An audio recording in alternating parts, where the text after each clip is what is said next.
What is up, my dudes?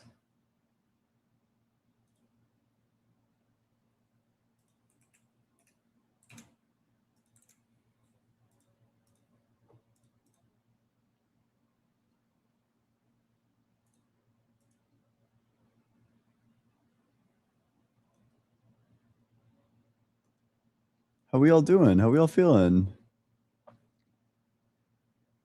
If you were cats, I might ask you how you all feline.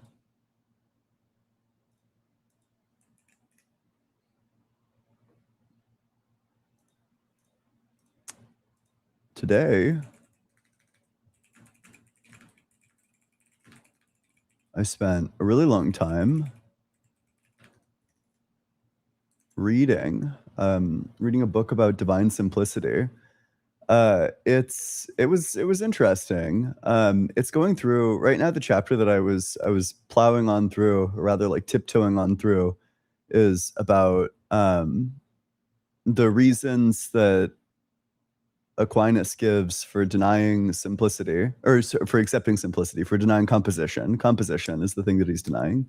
Divine simplicity, for those who don't know, is the doctrine that God lacks all composition, that there is nothing, there are not like ontologically distinct items within God, that his essence is identical to his existence, is identical to his form, is identical to his well, I guess they want to say that he doesn't have like a species or like a genus, is what I learned today.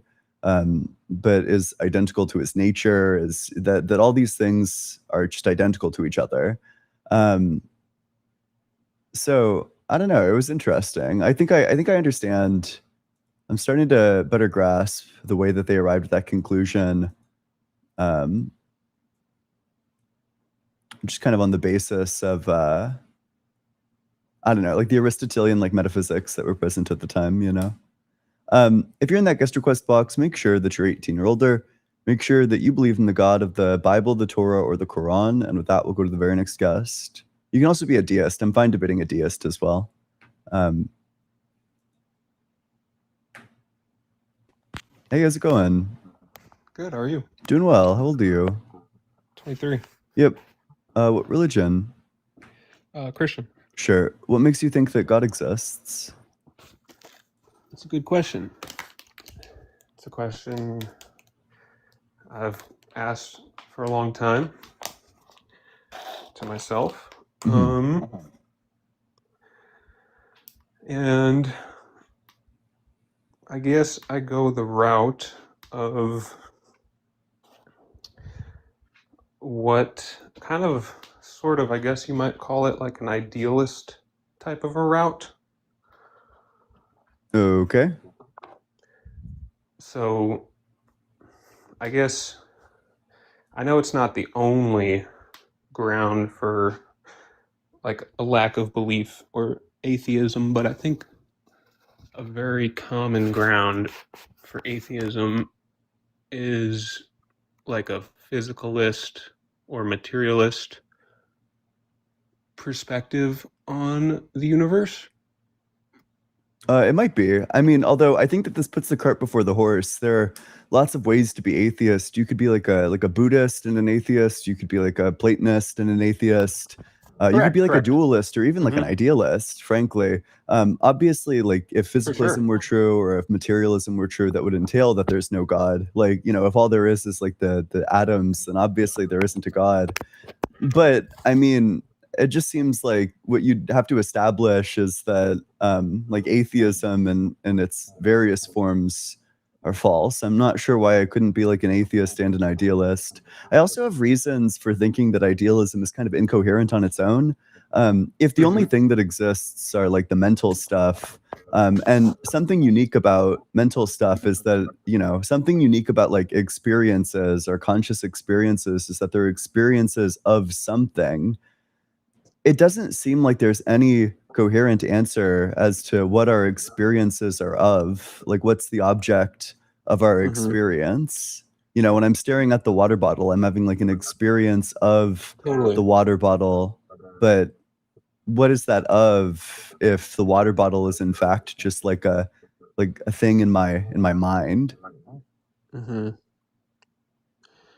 Yeah, that's a question that, I mean, I don't even think you can give, like, I guess, like a scientific answer to something like that. It's like whatever answer you do kind of formulate, it has to just, I don't know, be kind of like a good coherent, like you're saying, like a good coherent sort of like, I don't know, but it can't really be like something. It's a good question. What I've like considered is, um well, I would attribute it to like God, the mind of God, um in some sense. And I might call it like almost like like some form of communication, by God. Like,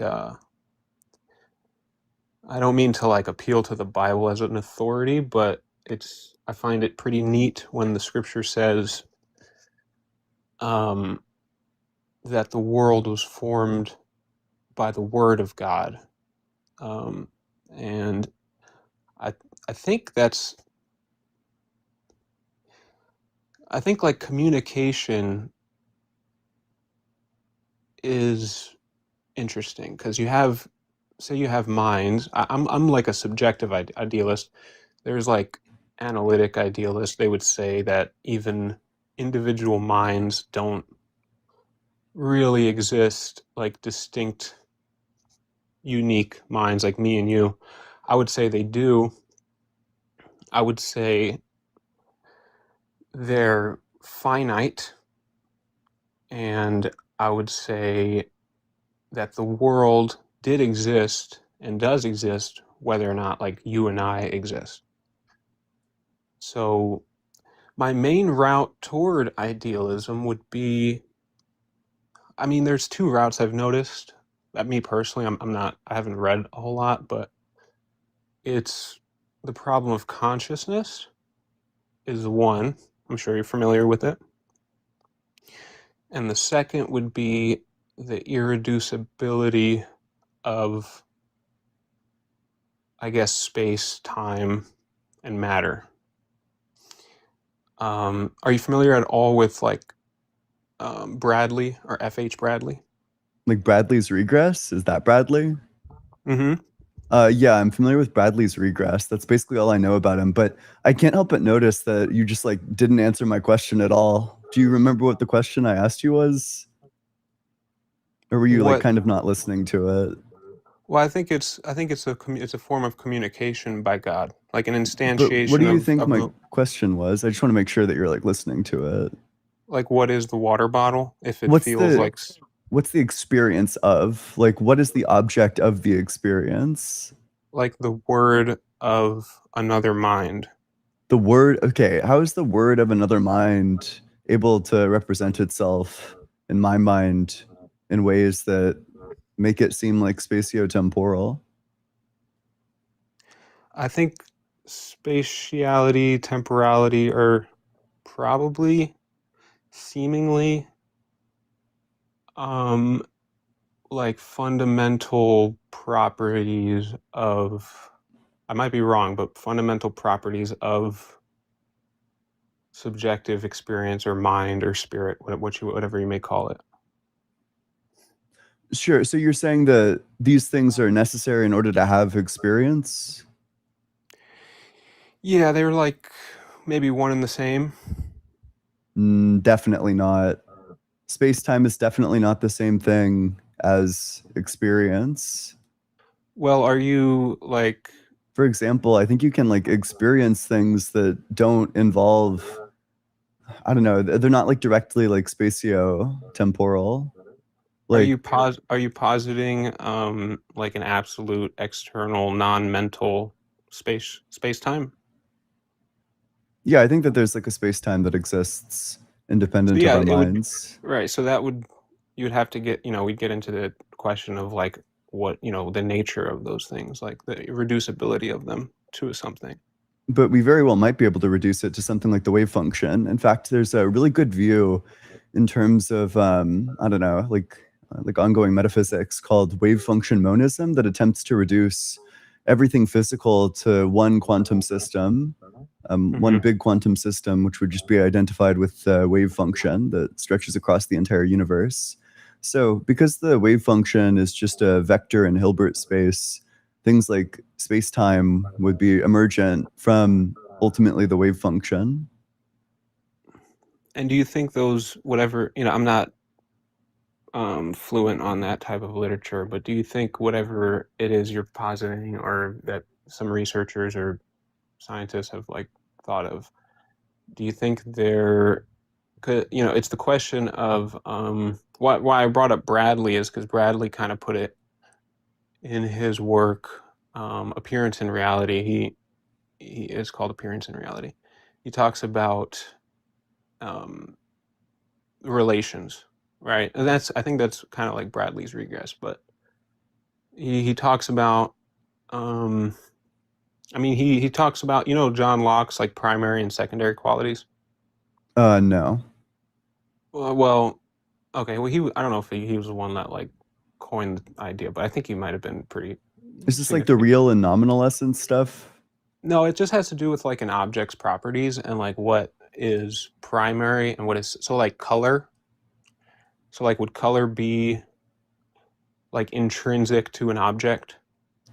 Oh, no, I think we have good reason to think that all of these things are like relational.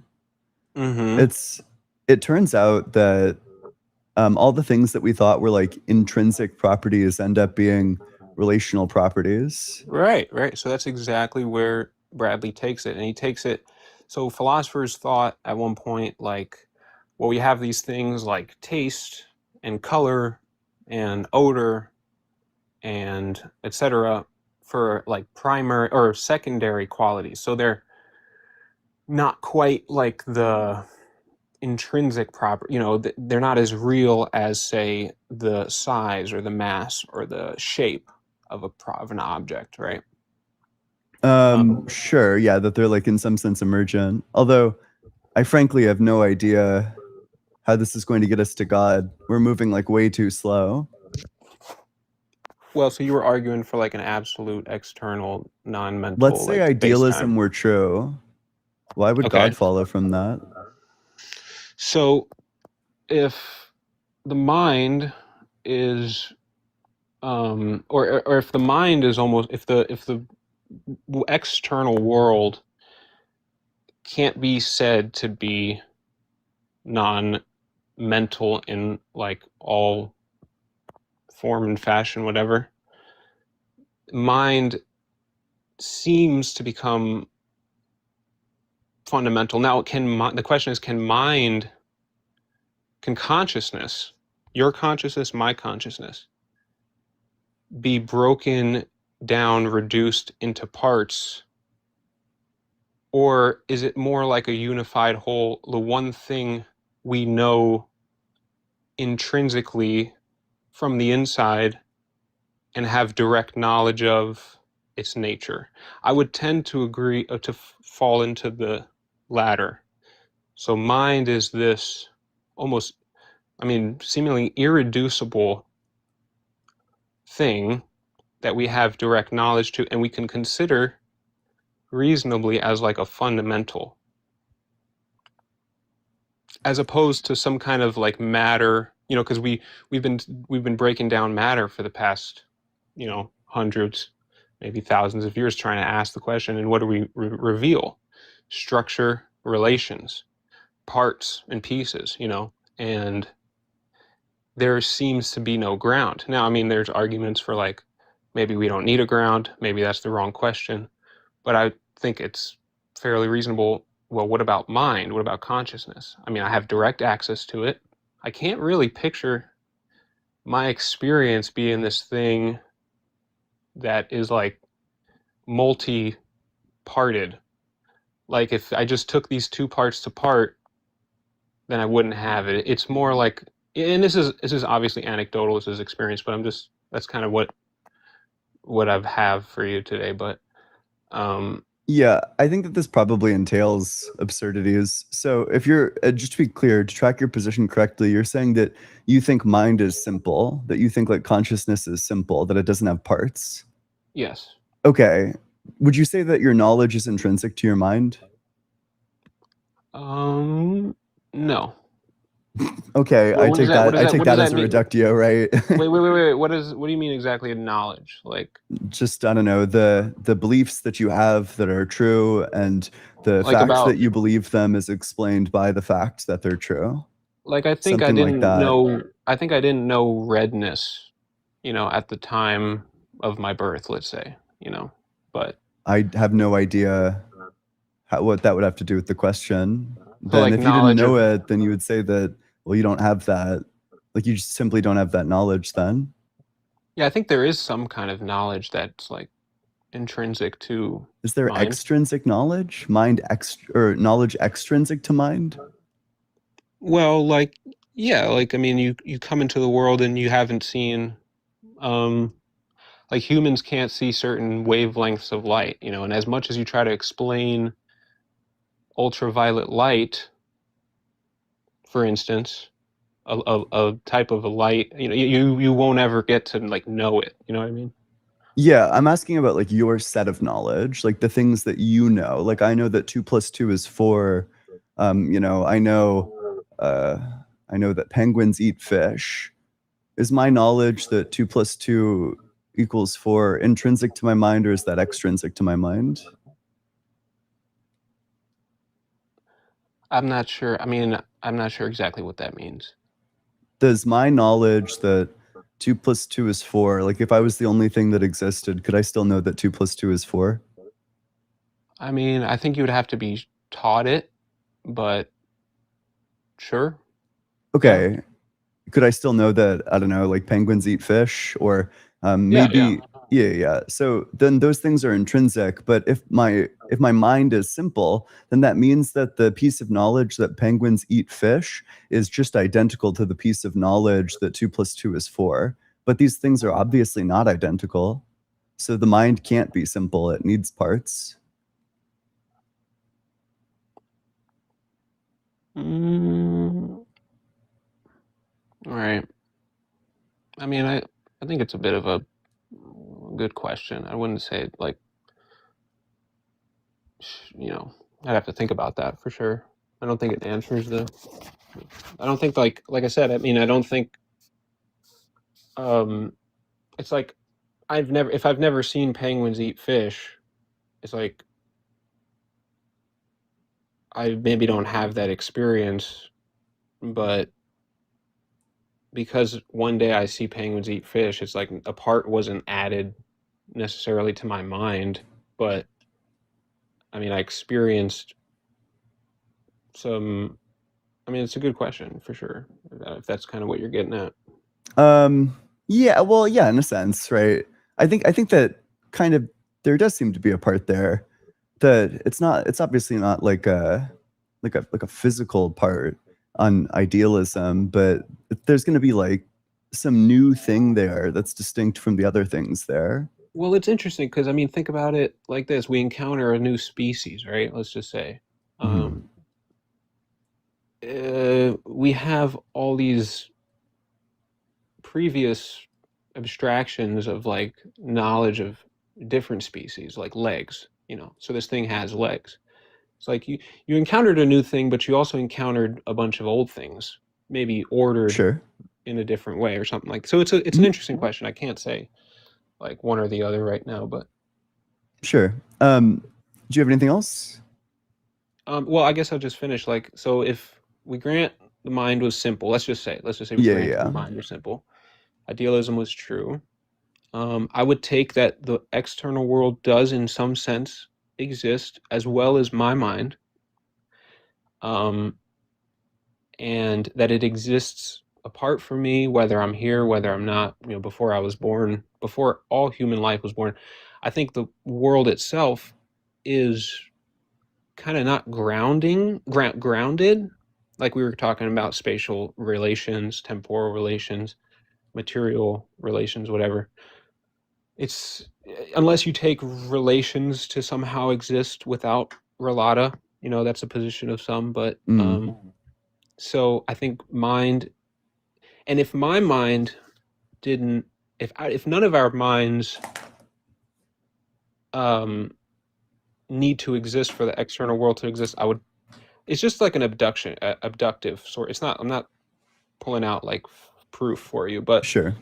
I would say like it's reasonable to maybe infer there's a mind responsible for the universe, some sort of divine mind, I guess you could say. Sorry Ooh, to jump to the magic part, but no, no, that's okay. Although this seems to you for okay, if what the claim is that all there is mind, and we're saying that mind is simple. I don't know. Would you be like special pleading for God's mind? Would you be saying like God's mind is not simple? Otherwise, you just kind of I think that this probably proves more than you want it to, and you kind of end up with like something of like an existence monism where there is no distinction between you and me. Like we aren't distinct beings or something.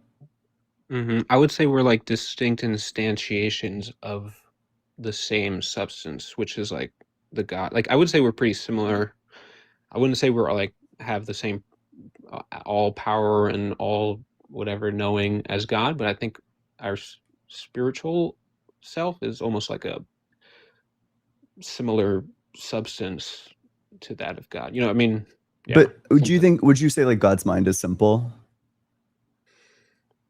I mean, because we're right. We're talking about simple as it relates to like the physical, like not composed of parts. I don't know if. Metaphysical as well. Like I take simple to refer to like three different categories of thing. There's obviously like the physical parts. You can be made of physical parts, but then you can be made of like metaphysical parts. Like you could be composed of like, like an essence, and then like an existence, an active existence that's distinct from the essence. But those aren't like physical things; those are metaphysical things. Hmm. I would like to say it's simple. I mean, I would like to say that like Mm. mind itself is not composed of things you can separate and then have this non-mental stuff, right? That you put together and all of a sudden you get mind. You see what I'm saying? Kind of. I am, but then that seems to commit you to the absurdity that all of reality is simple because all of reality is mind and mind is simple. I would say it is probably simple and the complexity, I mean, This view is like obviously false in like a trillion different ways. By this really? logic, like I would be identical to you, like numerically identical to you. Like Wait, I there don't is think no we're. distinction in us at all.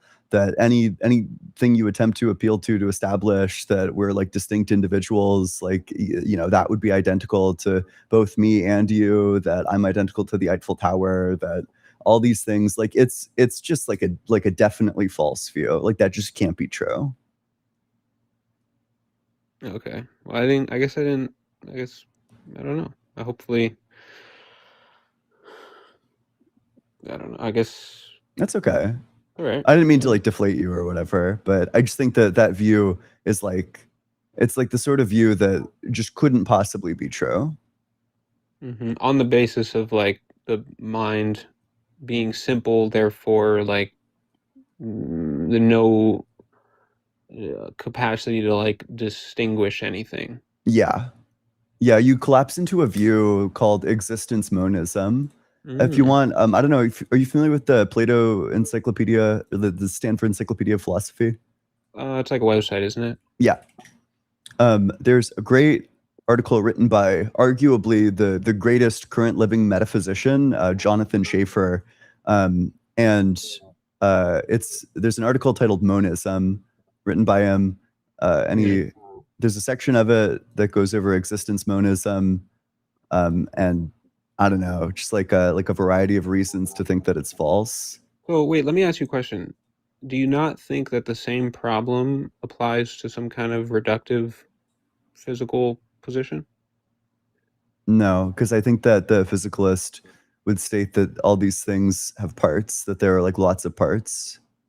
So infinite amount of parts, right? Not it depends what you mean by infinite. Like they might want to say that there are some things that are simple. Like maybe there are like certain particles that are indivisible, and then those Like indivisible particles build up things that are divisible. But you were talking before about like some kind of wave function being like the fundamental. yeah. If that's what everything reduces to, Mhm. right?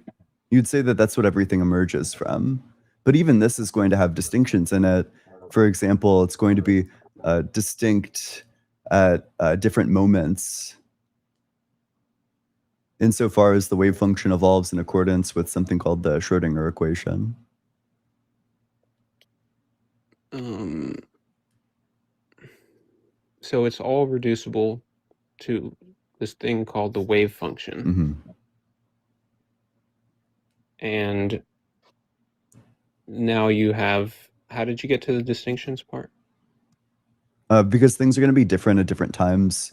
I will also say, I think that I probably hold to something like I probably hold to some sort of like universal composition. So I think that you can make an object out of any existing objects, and that's like a valid object. Although a lot of objects made that way won't have any utility. So Wait, is this like mereology at all? yeah, this is mereology. It's a Right. mereological stance. It's like mereological. I think it's called mereological universalism, maybe. Right, the opposite of nihilism. Yeah. So you would deny like mereological nihilism? Yeah. Yeah. Really? I think I exist. Yeah. Right. That's fascinating. Or I don't know if it's I called mean, universalism, it's but it's nice and called convenient. unrestricted. I think it's nice and convenient to take that position, you know, because that's how we feel. Like, oh yeah, you know, I think several. But I mean, when you ask the questions, okay, is you know, I guess you need to cash out some kind of way to explain how if it's all one thing without like, I mean, is the one thing it all reduces to partless, or does it have parts? It has parts. It has sub-quantum systems. So it There are does have quantum parts. systems entangled with quantum systems, yeah. But this is another thing that's outlined in the monism view. This is called priority monism, distinct from existence monism. So priority monism holds that the fundamental thing is going to be the sum total of all of the things, whereas Mhm. a lot of people reason from wholes down to like the parts that compose them that things depend on their parts for existence. And this might be true in some cases, but I hold that everything is ultimately dependent on like the sum total of reality. Hmm. Can you just repeat that real quick? Yeah, the view is called priority monism. A lot of people will hold that, like intuitively, composite objects depend on their parts. But I think that that might be true in some cases. But ultimately, I think that these composites overall, I think everything is going to depend on the whole quantum system. There So are let's certain take like properties of the quantum system that simply cannot be reduced to any individual part of it. For so let's example, like take entanglement. so let's just take like the classic example of like a chair, right? A chair could be said to be some kind of a I don't know, a unit, right? Would it be Uh, like an object, I guess, yeah, composite yeah, object? yeah. It would be like an ordinary object. Yeah. Would you like ascribe any sort of fundamentality or essentiality or like realness to that as like a unit of the universe, like the chair, Are like you asking chairness? like, is the chair a universal? Maybe. I think most objects, most like ordinary objects, are probably just things that we've come up with conceptually. Mm-hmm. That when we have like a word to designate specific ordinary objects, it's because there's like some sort of like utility in picking out this object. But now you think this framework changes as we move scales, like down smaller. No, not really. So if the chair is just kind of like a conceptual thing, so what do you think is not the conceptual thing? Oh, I guess I'm confused with the questions asking. Like in terms of like concrete objects or in terms of like their like the categories that we place them in? Because I think that like the underlying like atoms there exist. I just think that we place them into like the chair arrangement because they have some sort of like arrangement to them that we recognize as being chair-like. I don't think that there's like So a chair okay, essence that so they what? embody or something like that. So the question is like, what makes you stop at? So you go from chairs to like chair legs and arms and a Mhm. back to the wood to the molecules that make up the water and the whatever and the fibers. What makes you stop once you get to atoms? Because I mean, clearly, in like modern quantum physics, the idea of like atomism and like that everything is like these fundamental indivisible particles is kind of like an old-fashioned perspective. Oh, we should probably differentiate between like fundamentality and quantum physics and fundamentality overall, like in metaphysics. Um, these seem to mean different things, where fundamentality in physics seems to mean something like, okay, what are the things that you can't split apart? Like, that's Yeah, what yeah, yeah. fundamental means in physics. Whereas what fundamental means in metaphysics is like, what are the things that are ungrounded?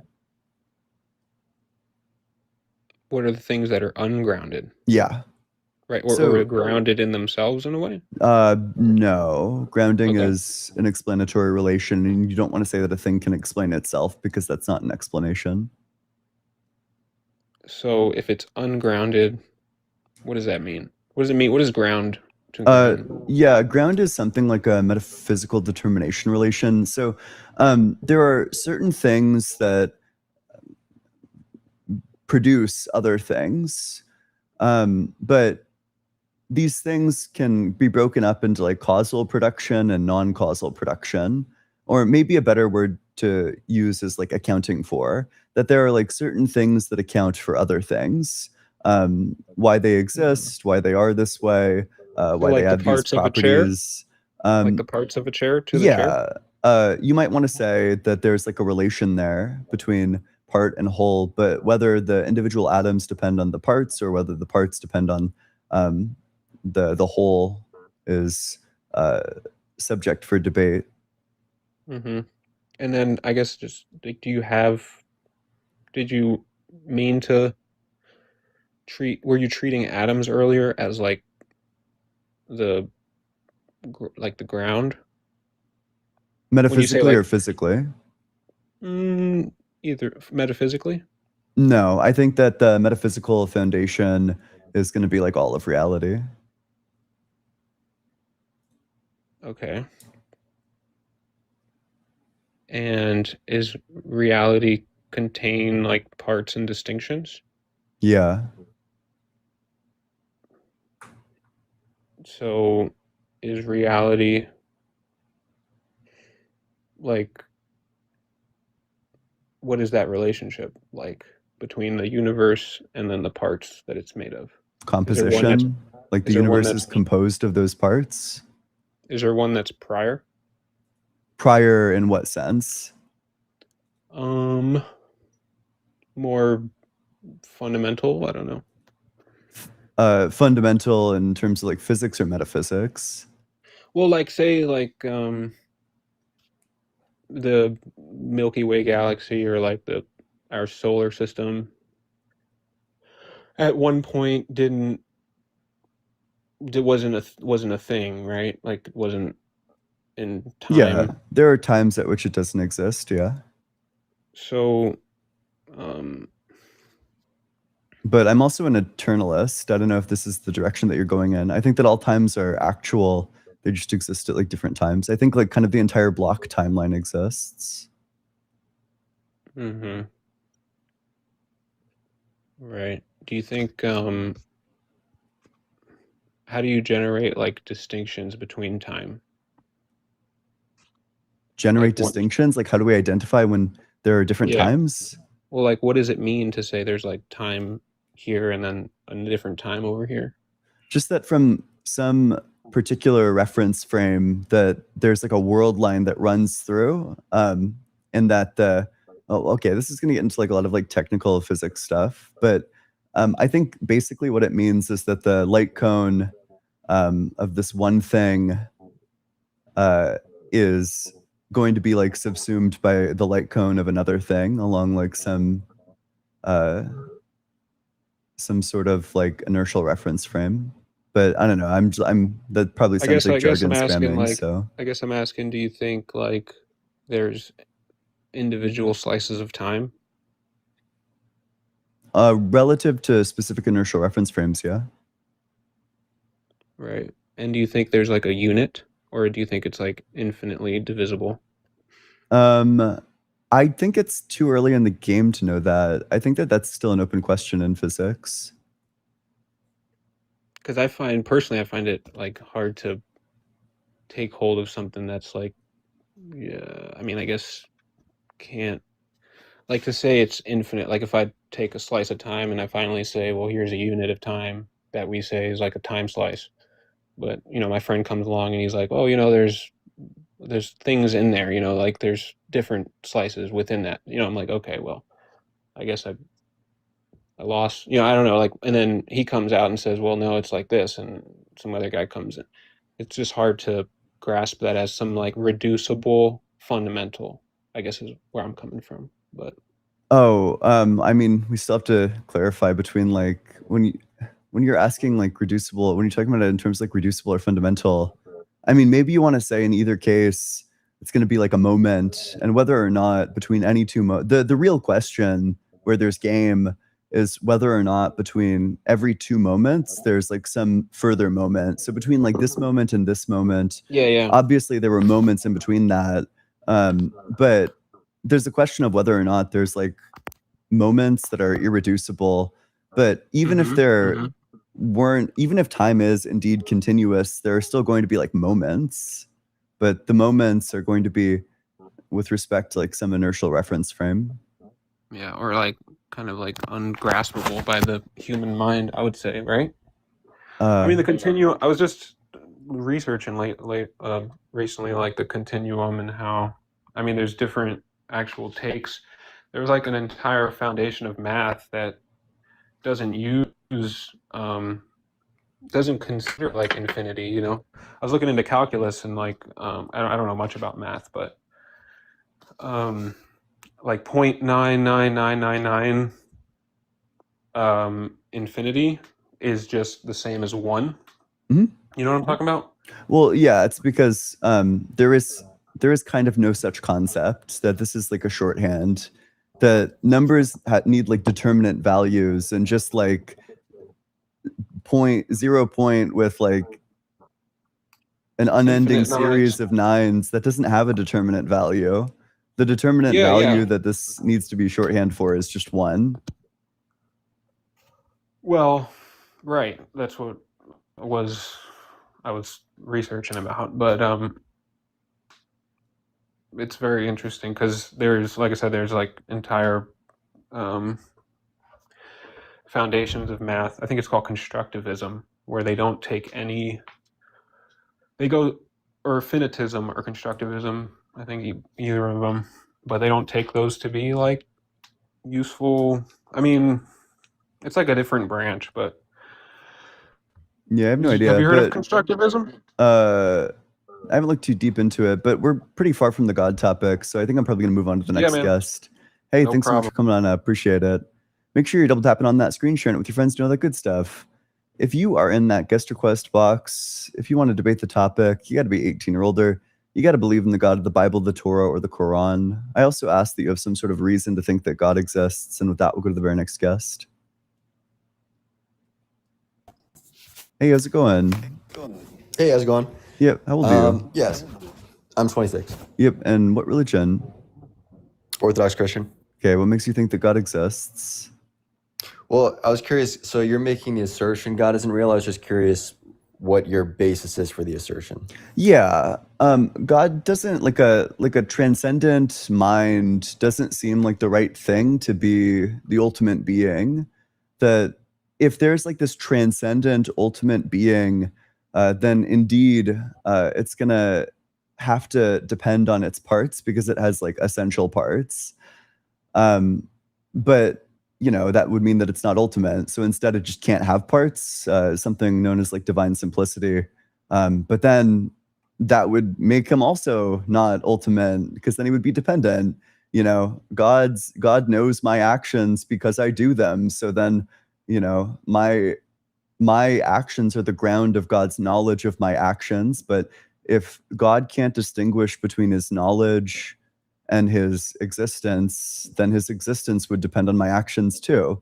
So it just seems like you run into problems. It doesn't seem like the mind is like a transcendent mind specifically is the right thing to be ultimate. Interesting. So you think that divine simplicity, okay, so you think that there can be distinctions. I mean, it's interesting. In Orthodox Christianity, we have the essence energy distinction. So we do say there is distinction between the aspects of God, you could say, or between his actions, which is different from the Catholic perspective of divine simplicity. But I mean, you're saying that makes a creator impossible if, based on that doctrine. But you think any type of God isn't possible, or just the Christian God specifically? I Like think you don't think you think you can assert that there's no possibility of a creator? Yeah, well, I think like specifically a transcendent ultimate mind, I think that this can't be, because mental states are dependent on lots of things, in lots of cases. So, but if it's possible that there is distinction between God's knowledge and his transcendence, let's say, then, I mean, why would that be impossible? Yeah, because I think in the case specifically of a transcendent ultimate being, or a transcendent being, that any being that's distinct from like all of reality, well, they're going to have essential parts. There are certain like metaphysical parts that make them what they are, and it's going to depend on these parts for its existence. But I think you agree, right, that, I mean, pretty much every Christian doctrine would believe in some sort of divine simplicity. So you're not dealing with parts in that case. Sure. Well, but then if the claim is that God lacks parts, that God is divinely simple, then there's just a bunch of ways in which God either like can't create or can't know anything. So, for example, in order for something to take an intentional action, you need to have an intention, and then your action is grounded in that intention. But that would require a distinction between the action and the intention. But the action is also just going to be like intrinsic to you. So. Yeah, I mean, I think what's nice about Orthodox theology is that we would say that the action is distinct from the essence itself. Do you think that the act is intrinsic to God? Like, did God's energies exist even if God chose not to create, would his energies exist?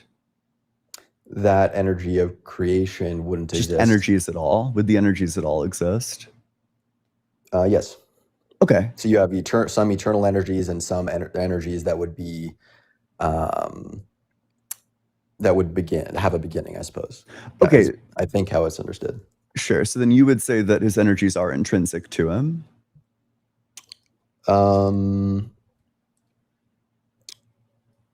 I don't know if I'm fully understanding that term, but it would at least be distinct from his essence. Yeah, I think it's like kind of difficult to cash out like intrinsic versus extrinsic, but I think like the good rule of thumb is like, if this was the only thing that existed, what else would be there? If I was the only thing that existed, well, I would still have like some sort of like mental experience. I would still have desires and things of that sort. Where if God's energies would still be within him, even if nothing else existed. So if the only thing that exists is God and his energies exist, well, his energies need to exist within him. But then that means that you have parts in God, because there are things that are intrinsic to him that are ontologically distinct. Yeah, I think so. My understanding is that the idea that it's impossible to have distinction without separation is like an Aristotelian model, but is not necessary. Like, you don't necessarily have to have that model. Like, in Orthodox Christian theology, the understanding is that we do have distinction without separation, which is weird, but it's sort of like, I guess you could say, well, why wouldn't it be possible? Yeah, maybe in like the physical world, you can't have distinction without separation. But we would say, well, it is possible with a transcendent God.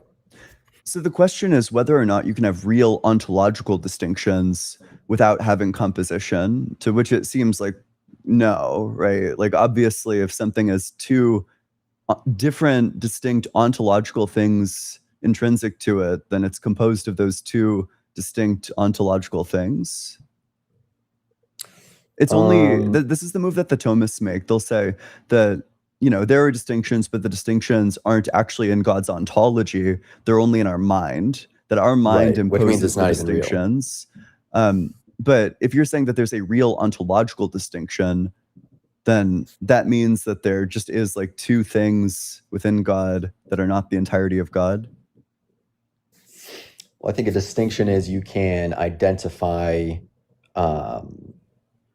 two things, but you don't necessarily have to say that's a composition. If indeed the distinction is like between two different ontological items, then that is a composition. But if instead what it is like different senses referring to the same reference, like maybe you want to say God's love is identical to his knowledge or something, but actually what both of these things are is like some way of understanding his substance, but it all refers back to the same substance. Well, Right, in that's more that of a case, it's Thomist fine position. because these are just like conceptual distinctions. They don't map onto some sort of like ontological distinction. But if you're saying that there Thomas is an would be it's ontological only conceptual, distinction, not only nominal, a nominal distinction. We would say it's a real distinction, but not a distinction that necessitates a composition of those distinctions. yeah, that just seems to be like straightforwardly contradictory. Like what it means to have parts is that or proper parts, parts that you're not identical to, is that, there are things intrinsic to you that are not identical to you. Yeah, I guess I could see that. So if there's two things that are not identical, you might be inclined to call them parts, but so you think it would be impossible to have distinction without composition? It would be your position. Yeah, real distinctions about like things that are intrinsic to the being without composition. Yeah, I think that's kind of what composition is. It's just when you are composed of parts, when there are things that are intrinsic to you and there's like an ontological distinction between them. That would be true for all created things, right? Anything that we see in the world that's observable. But I suppose you could say theoretically, what if there were this thing that had distinction, but it did not imply that there was a composition? Like, could there be such a thing? I think it's analytic. Like, what would you take parts to be, or like how would you define composition in an instance like that?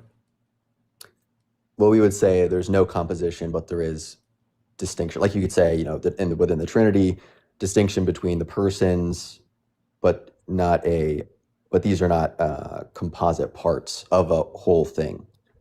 It's distinctions within the same, I don't know what you would call it, the same overall subject or something. Sure. But just to get clear, when you say composition, what are you referring to? Like, what do you think the standard for composition is? Composition being, I think it would imply separation, or that you could sort of section off parts or remove parts, or parts that are adding up to a whole. But we would say you can't view God like that, as sort of these parts adding up to a whole, but you can distinguish between different subjects, whether you can distinguish the action from the essence, but we wouldn't say it's these are like composing, like you can't view it as a composition, or you can't view the Trinity as a composition, but you can distinguish the persons within the Trinity, or distinguish between his actions, let's say, but these are not parts of something. Okay, well, but you would say that you couldn't account for the entirety of God if not for both his energy and his essence. So it seems like in that sense, you would say that God just adds up to like the composite of his essence and his energies.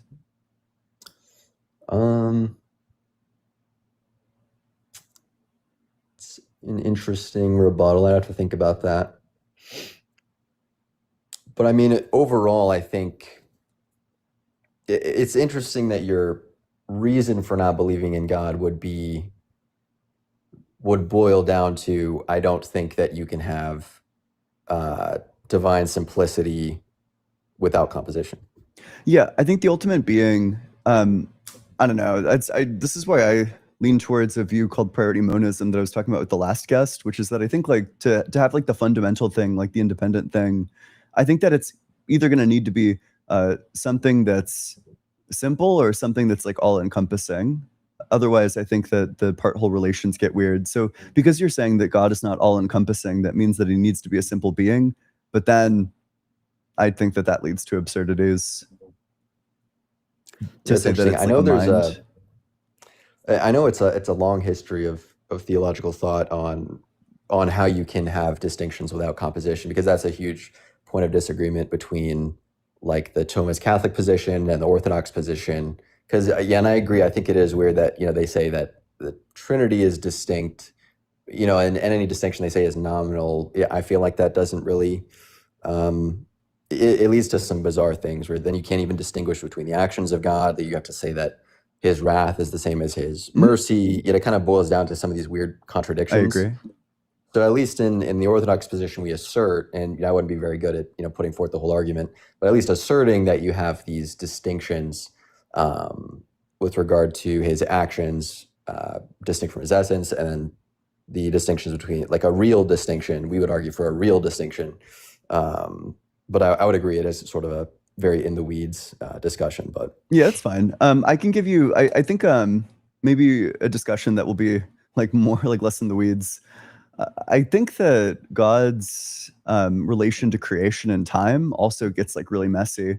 Do you think that God is eternally creating, or do you think that he begins to create at some point? I think we would say that he chose to create at a certain, I guess you could say at a certain point of time, but at least his decision to create, or the action to create, had a beginning. Okay, so do you think that there's like some state of affairs wherein God exists alone, and then there's like a causally posterior? You don't need to say it's like temporally prior, but he's like causally prior, and then there's like some like other state where it's like God with creation. There's like some state where it's God without creation, and there's some state with God with creation when he creates. Yeah, I think so. Okay. Do you think God is timeless? Yeah, eternal. I think that this leads to a contradiction.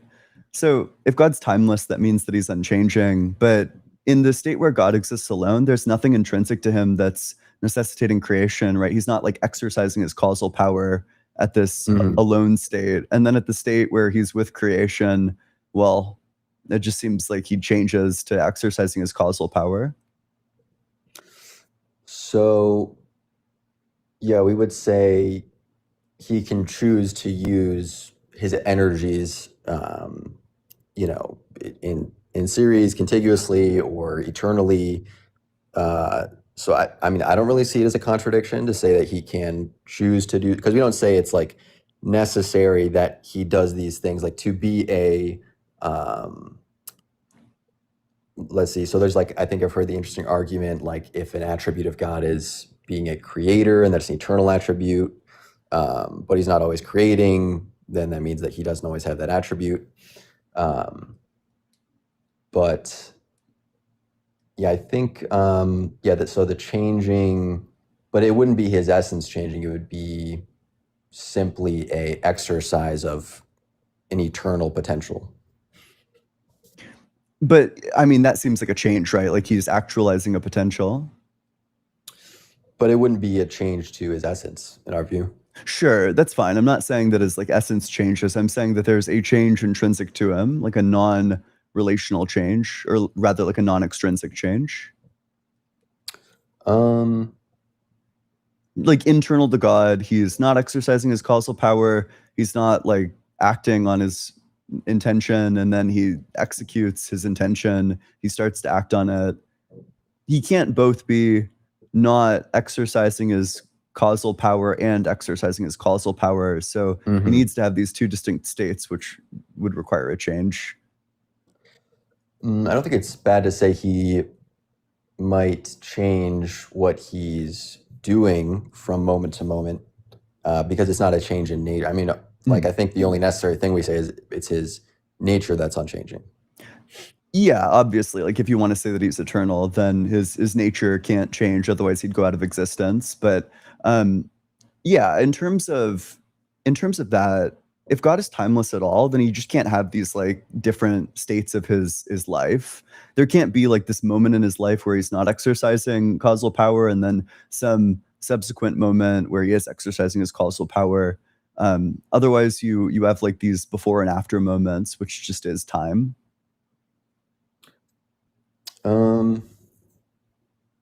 I guess I'm finding it hard to see what makes that impossible to go from one so it's an eternal God, and then exercising at different moments or beginning something that had not been before, with the actions or potential within him. Let's say, I don't really necessarily see how that's a contradiction to eternality. No, he totally can. He just can't be timeless and do that, because those things would require like different moments to do. If you exist across like different moments where one of them comes before and then the other one comes after, well, you just exist in a timeline. So, I mean, yeah, we kind of have to use the term beginning, or he began in action, but I mean, ultimately it's even the creation of time, or however this reality exists, and then he can choose to operate within it, but still within it and outside of it. So I'm confused. Is he timeless or is he in time? Why is it impossible that a timeless God could act within time? The question is whether or not a timeless God can change. So I think that maybe there's like some coherent model to be salvaged where you say that the B theory of time is true, and that creation is like co-eternal with God, and that God is just like eternally willing. These things happen at like specific moments, which I don't know, that has its own problems. But what for sure can't happen is that we have some state of affairs where it's God existing alone, and then God changes to exercising his creative power. He goes from not creating to creating. And then also God is outside of time, which would make him unchanging. Yeah, going from not creating to creating wouldn't necessarily be within time. I mean, even creation would be the creation of time itself, or the system of time, or whatever it would be. So yeah, maybe I'm not understanding. Let me syllogize this. I think that a syllogism would probably be helpful. So okay, if God goes from not creating to creating, then God changes. Everything that changes is in time. Therefore, if God goes from not creating to creating, then God is in time. Can you be more specific about like God change, like what is changing in God by the act of creation? What's changing in him is his like exercise of causal power. That he's not exercising causal power and that he is exercising it. When I say that he's changing, I'm not saying that his like essence is changing. You know, they're like, I go through changes all the time. We all go through changes all the time. But nevertheless, like we exist through those changes. So he's having like a qualitative change where he doesn't have the quality of creating, and then he does have the quality of creating. And then everything that changes is in time. I think, I suppose I could see that argument. If you can't have two qualities coexisting, so you have time to allow for one state to another.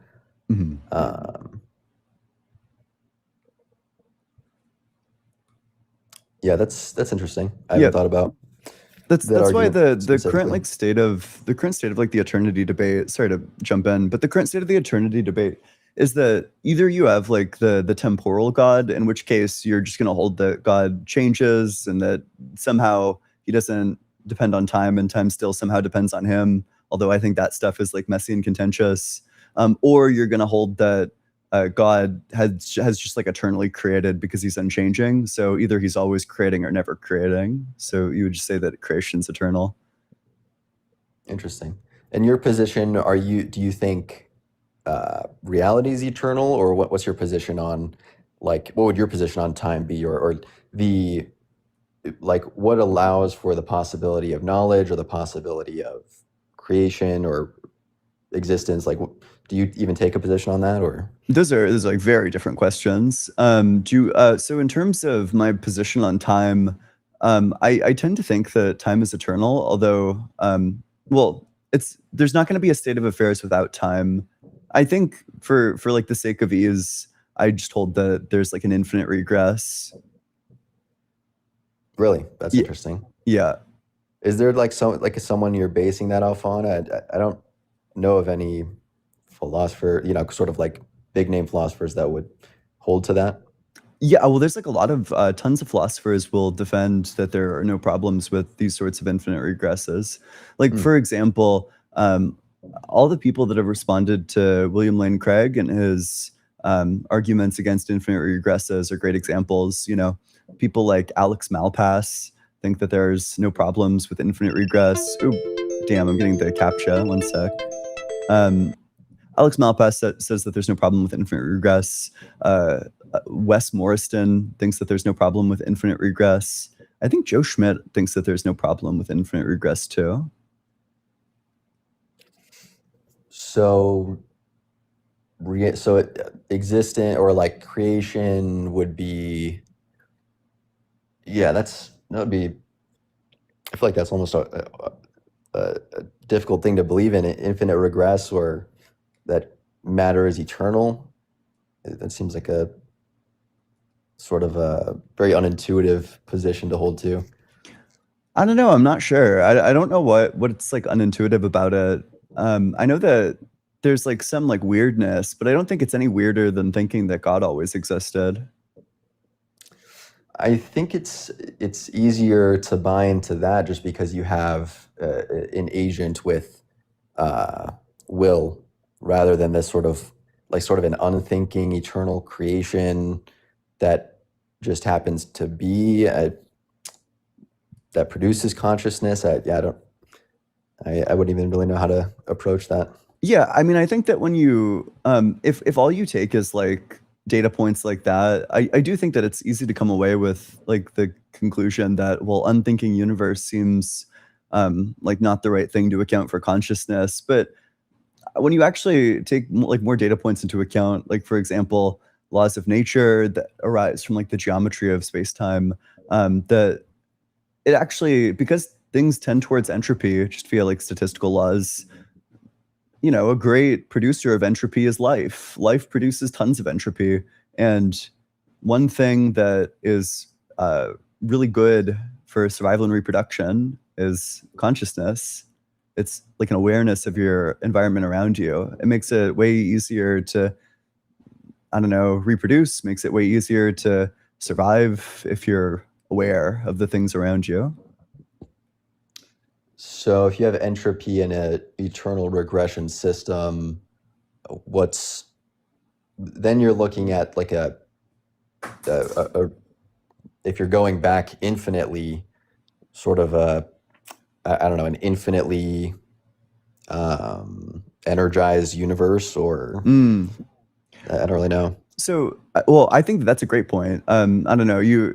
That's really cool that you found that objection. I think that's why I tend towards the views where entropy resets and that goes through cycles.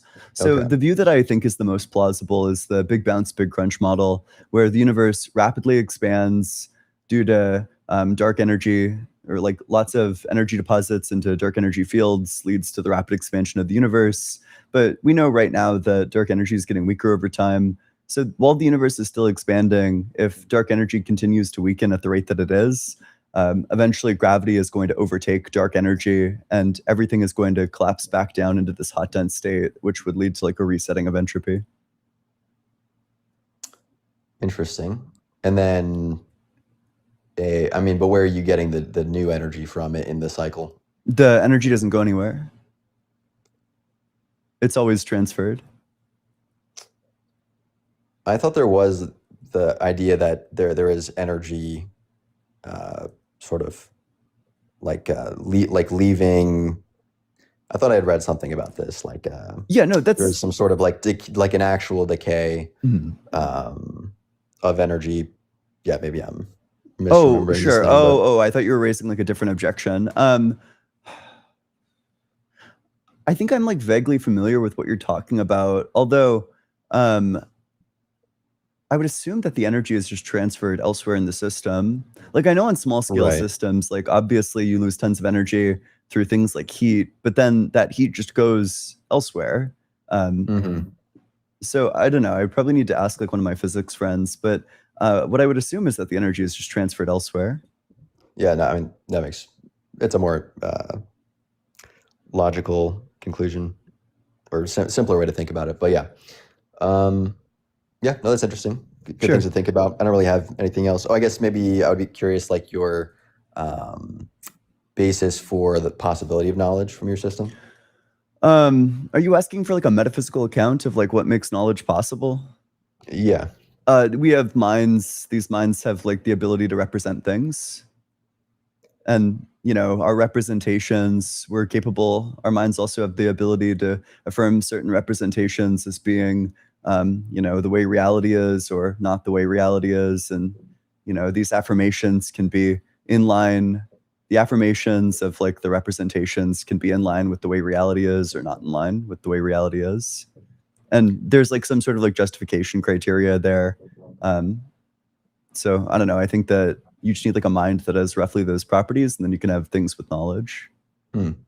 What's your take on Hume's idea that you can't really justify empiricism? Like you could never really Oh, prove cause and effect. so I think that we just do have causes and effects present in our experience. Like for example, you know, if I were to put my hand up and then press into it, I can feel like the force directly in the experience. I think that there are other ways to arrive at knowledge. Like I'm not like a strict empiricist. Okay, interesting. Because otherwise it is just data, and you can accumulate data and notice patterns, but you will never really be able to establish a law and actually prove it. I mean, that was his position. Yeah. I definitely don't think that knowledge requires like absolute certainty. Okay, fair. Otherwise, I think that you arrive at the conclusion that actually like you probably can't know anything about anything if that's what Right, knowledge requires. right. And yeah, I mean, is it, yeah, what was the argument I was hearing where it's like sort of if you have to take like a tabula rasa view of how we're experiencing the world, um, you're just observing things, but to actually come to knowledge seems impossible without sort of like yeah, like a metaphysical reality. Oh, I believe in metaphysical reality. Like obviously there are like metaphysical things, but you know, if you look to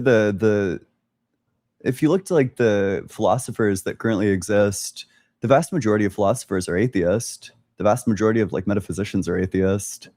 I think it's, you know, the view that atheists reject metaphysics is I don't know, maybe that's true of like lay people, but it's for sure not true of like the leading atheist metaphysicians.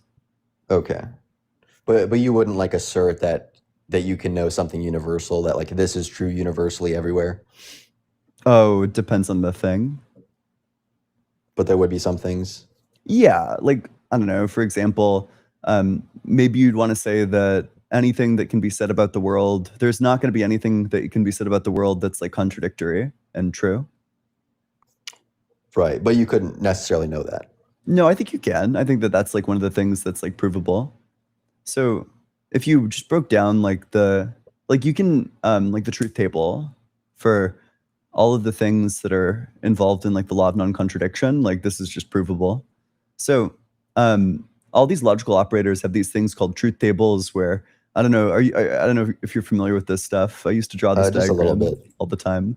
So yeah, I can go ahead and give like the proof. So we have P and not P is false. So let's do P, Q, P, and Q. Oops, sorry, let me. P, not P. So when P is true, not P is going to be false. When P is false, not P is going to be true. When P is true, Q is true. This is true. When P is false, Q is true. This is false. When P is true, Q is false. This is false. And when both are false, it's false. So, okay, to establish like whether or not, to like figure out whether or not this is true, whether or not like the law of non-contradiction holds, what you're gonna do, you see like true and false, false and true. You come down here to false, true, true, false. Both of them are false. So in every instance where you have P and not P, it evaluates to false. Okay.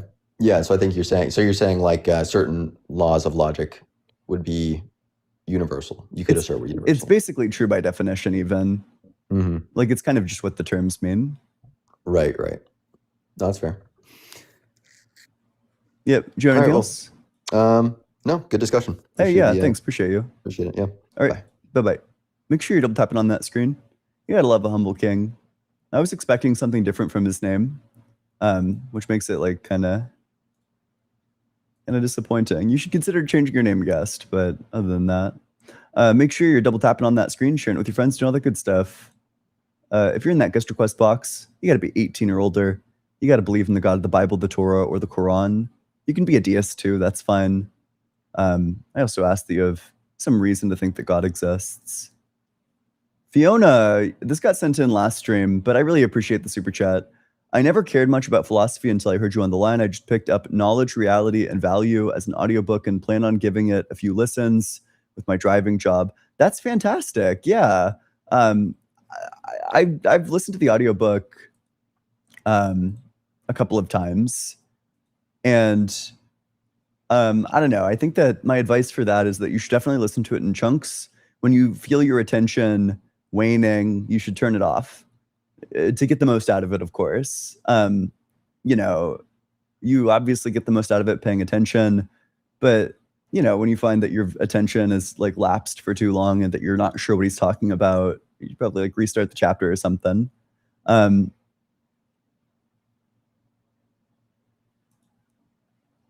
But that's fantastic. I appreciate you. Serial Dude, thanks so much for the super chat. Does your idea of objective ethics prescribe any type of punishment for ethical violations or cover who has the right to administer punishment?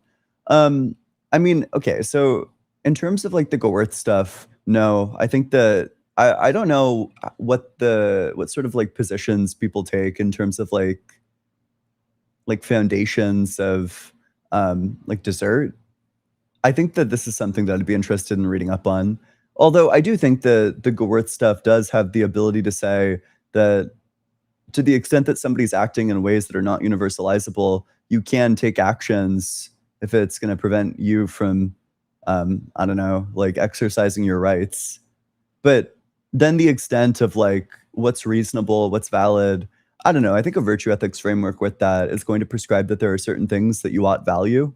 And then with this, I think you can probably work your way towards, okay, here's what these people deserve.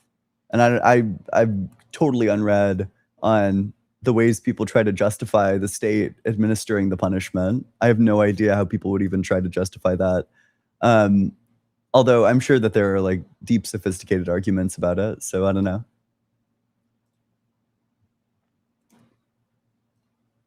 Sarza Perio, thanks so much for the super chat. Ian, I must clarify that the super yesterday about 666 was in reference to the bit you used to do back in the day for donations, Hail Satan. Yeah. I know, I remember that. That makes sense. The reason why I stopped doing it is because I thought that it was like undermining certain like rhetorical goals that I don't know. I mean, I think that I think it comes off like kind of like rage baity in a way that isn't exactly my goal. Dr. Fudge, thanks so much for the super chat. Go watch penguins eat fish. Major, it's probably more fulfilling than arguing for this point. They eat fish in like freaky ways. It's kind of weird. Dusk Frame, thanks so much for the super chat. I heard you have a math degree. Prove it. What's 9 plus 10? 21. All right.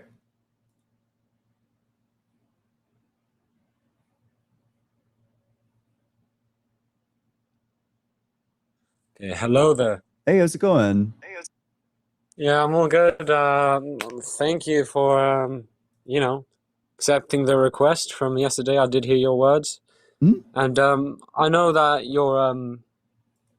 your bio says you're oppy-pilled, but I just hope that we can come both from a place of logic, right, before anything. You would say you're loyal to logic before you're loyal to the fact that God doesn't exist, right? Yeah, obviously. I mean, if Yeah. I was presented with some logical argument for thinking that God does exist, then I would arrive at the conclusion that God does exist, you know. I'd like to think that I would change my mind, but just for the sake of the discussion, Yeah. how old are you and what's your religion? I'm 18 and purely a theist here. Okay. Right? So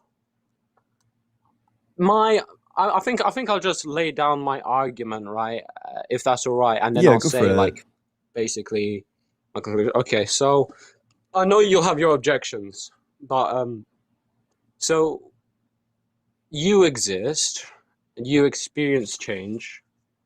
Therefore, for this changing system to be right, it cannot be both completely isolated and eternal, because if it was isolated, if it was completely isolated, then there's nothing to act on it, right? So it can't change. But the other change it can obviously have is coming into existence, which falls prey to the Kalam cosmological argument, as you probably are aware of course. And with that being the case, even if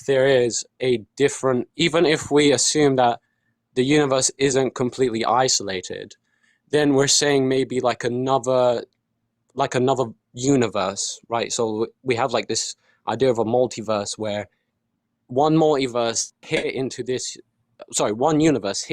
universe and cause it to change from the state it was in before the Big Bang, right? Because this is where I get really tripped up.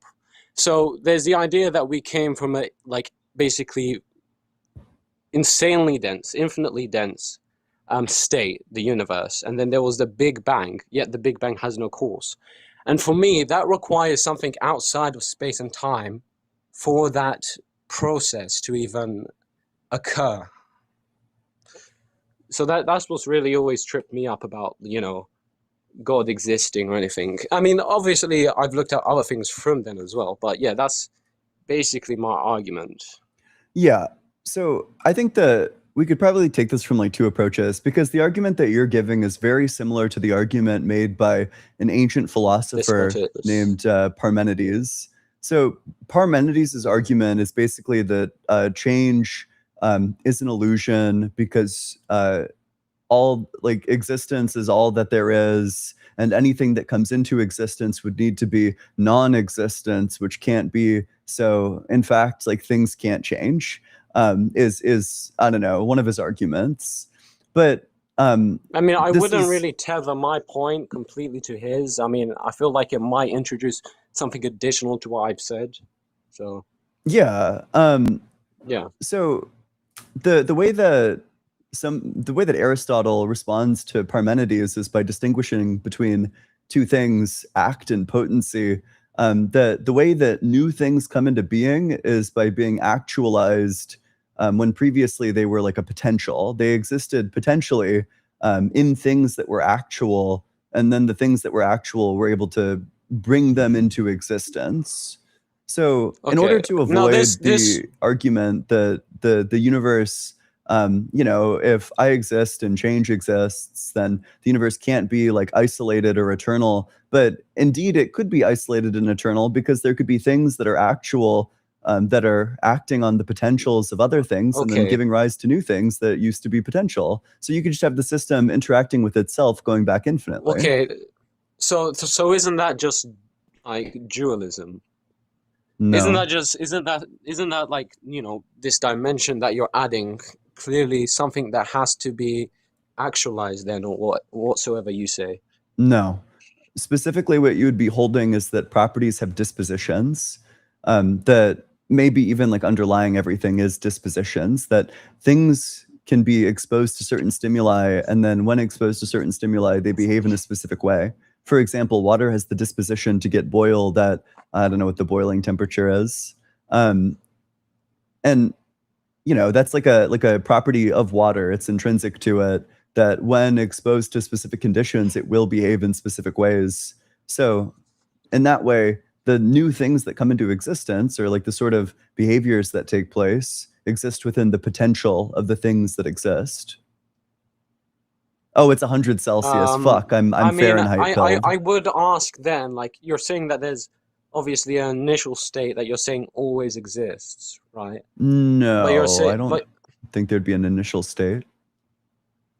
okay, so I'm not really understanding how you're saying there's this actual state in the first place. That then couldn't this just be understood as God if it consciously like decides for us to then turn into actual whatever you're saying? I didn't say that. What I'm saying is that there could just be like an infinite regress of things, I don't know, like satisfying the dispositions for other things and then giving rise to further things. I wouldn't say an infinite regress is possible. How many things does God I mean- know? I'd assume all infinite things, all infinite possibilities. Yeah, so why isn't an infinite regress possible if you believe in like an actual infinite? I don't. Why would it have to be actual? I don't know what you're like positing here with this actual. Okay, what's your problem with the infinite regress? Like, why can't there be an infinite regress? Oh, because I mean, I guess because of my theory of time, right? I mean, this is something I heard you saying the other day that you object to, but I still believe like simply saying that you believe in the B theory of time, still you have to explain our consciousness, which would then mean there's like a dualistic approach that has to be had there. I think that even under A theory, the justifications aren't good, but I think like under B theory, it's like super death day for the infinite regress arguments if the B theory is true. But even on the A theory, I don't think that there's. Yeah, but like, okay, so how would you like define? I mean, this is a hard question, right? But I'd say that I'm experiencing this moment, right? I wouldn't say I'm experiencing every single moment simultaneously. I'd say It's not simultaneous. I'm a limited consciousness, right? I'm Yeah. a limited consciousness. I'm not 4D, I'm 3D. So if you want to say like being actual or whatever is the 4D reality, and then my 3D is like this other reality. I can't remember the name you've given it.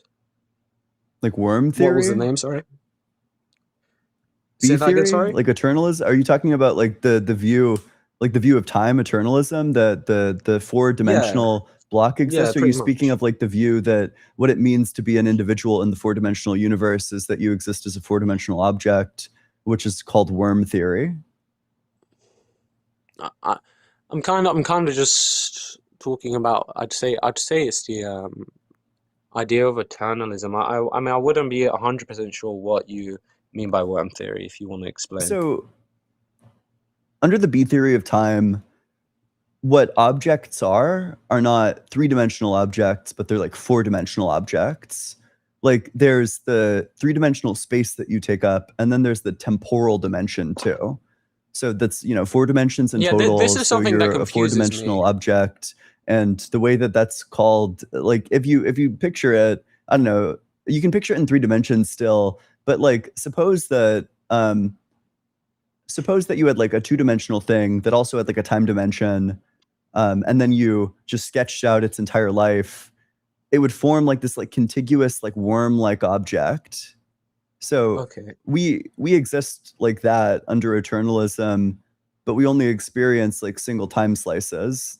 Eternalism, like the B theory of time, does not state that you're experiencing all times simultaneously. You're experiencing the time that you're at, and that you are Okay, so there is actualized at still various there is different still a times.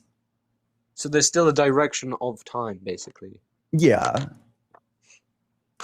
Okay, so you wouldn't believe, so you basically don't believe that infinite regress is impossible. I don't know what. I've never been given a compelling reason to think that infinite regress can't happen.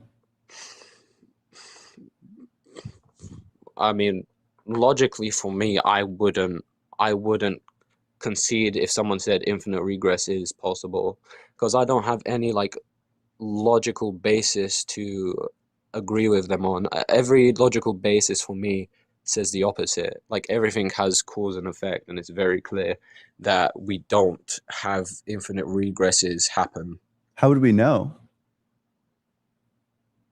because of our logical facets. I mean, everything has cause and effect. I mean, if I was to discard my logic, perhaps I could agree with you. But But what would I be don't illogical think. about thinking that before every event there's like some cause, and that there's just like an infinite chain of causes and effects? Well, we wouldn't get to now. Why not? If you're saying there's been infinite time before now Oof, cannot happen. it's a But category you're error. saying every single bit does happen as a worm or something, in this idea that every single thing exists independently, not like sequentially, No, it is right? still Everything is, sequential. In the same way, like you can, but it's all real. yeah, It's all real. yeah, you can draw like a spatial Okay. analogy. You know, you can like sequence space, and like from like Okay, a specific so position. that's why that's where I say it's kind of like dualistic, right? If you're saying it's all eternal, and yet it has an element to it where it's sequential, then there's two like contradicting things if they make up one reality. Nope, that's not a contradiction. You can, like, for example, the numbers are infinite, but they're sequential. Numbers are not infinite. How many numbers are there? Well, I couldn't give you an infinite amount of numbers. It's not an amount. There's just like never ending, like the set of numbers, what you can describe the cardinality. So there's something that's like size, but for sets, it's called cardinality. And those can be infinite. So you would say like the set of numbers is infinite. Like the cardinality of that is infinite. Like there are infinite numbers. Okay, so if you wa- so why would I believe in this rather than believe there's a God? Like, is this 50-50 to you, or is this just like, No? because this goes against logic, basically, you're What's saying. the what about it? The infinite regress goes against logic, so What's the it's illogical blind thing? faith. Infinite regress being possible, that's just blind faith. I'm asking, why is that illogical? Because there isn't any think we have tethered to the idea of an infinite regress being possible.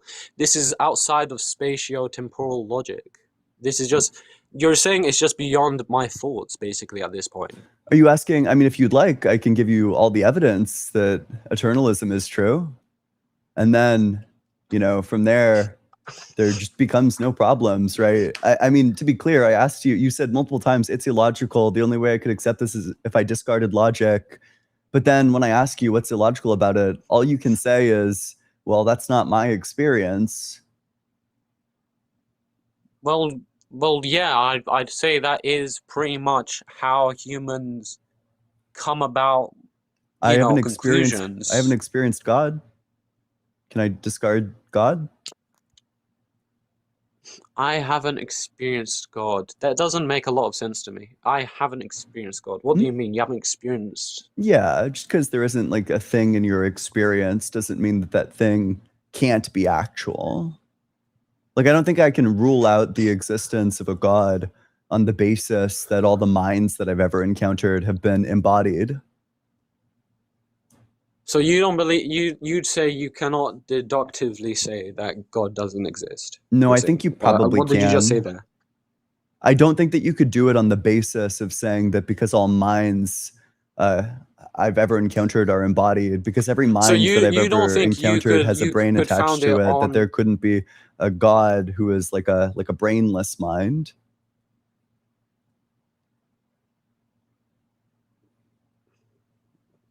Okay, your brainless mind. I'm not necessarily sure what you're saying with these phrases. Like, God doesn't have a brain, but he is a mind. I am not sure. God doesn't have a brain. So you're saying God isn't matter, basically, but he does think. God has a mind. That's like one of his So you're essential saying you haven't features. experienced anyone who's like that? I haven't experienced, Okay. I haven't interacted with anything that would be like a mind disconnected from a brain. All the minds that I've interacted with have had brains. Okay, sure, yeah. Okay, that makes sense, but the idea of God goes beyond like space and time, right? But your idea is basically encapsulating space and time, and and then it's still not, falling to the logic of space and time. Basically, you're saying it's eternal. Some space and time is technically eternal in some way. But it's like space and time are not completely separate even. So you're saying space is you have to say space is eternal, and space is eternal and isolated as is time. What do you mean isolated? And if space is isolated and eternal, it can't change. Okay, okay, first of all, But you're saying infinite regress is possible, so I don't know what the conversation can be. Sorry, say that again? there might be a delay. I'm sorry. I'm realizing that there might just be a delay. Can you hear me? Or actually, let me know when you hear this. I think I'm lagging a bit on your end. Yeah. Okay. That's fine. So I just don't think that you provided like a substantive critique of infinite regress. I just heard this. What? Holy shit. The delay is pretty dire.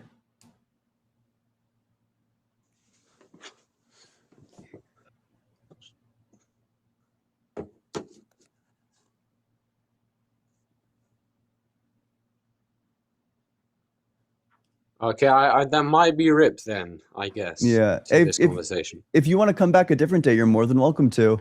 I don't know. I enjoyed the conversation while it lasted. Plus, you've waited so long to get in. Nicholas, thanks so much for super chat. Any recommendations for intro philosophy books? Like the person whose super chat I read a bit ago was talking about, Michael Huemer's Knowledge, Reality, and Value was fantastic. It's a really great intro. He's wrong about a lot of things, but all of his conclusions are very intuitive. So kind of like by their very nature. So he justifies positions that you agree with. And then when you get to the veganism chapter, he's going to demonstrate to you how you can, through rational reflection, you're able to, change your intuitions and bring them in line with what logically follows. Dr. Fudge, thanks so much for super chat. Ian, could you look up strata cut clay animation and tell us if that's a good rough illustration of the worm theory you're talking about? Yeah.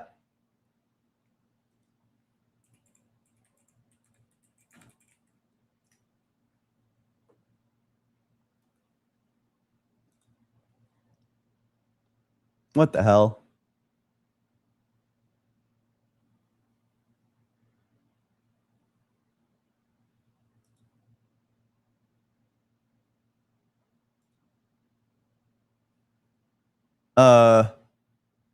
Oh, maybe it is, right? It's like that, except it's like even longer, right? Yeah. I think that this actually could be. Let me find like a good one.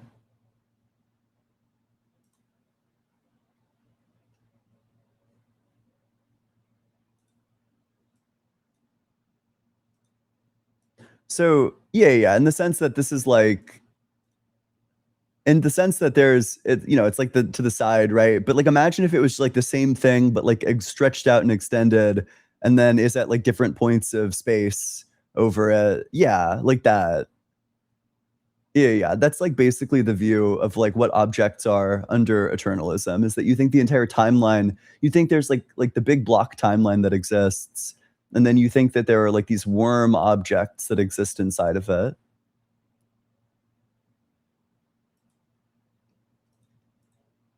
All right, let's go to the next guest.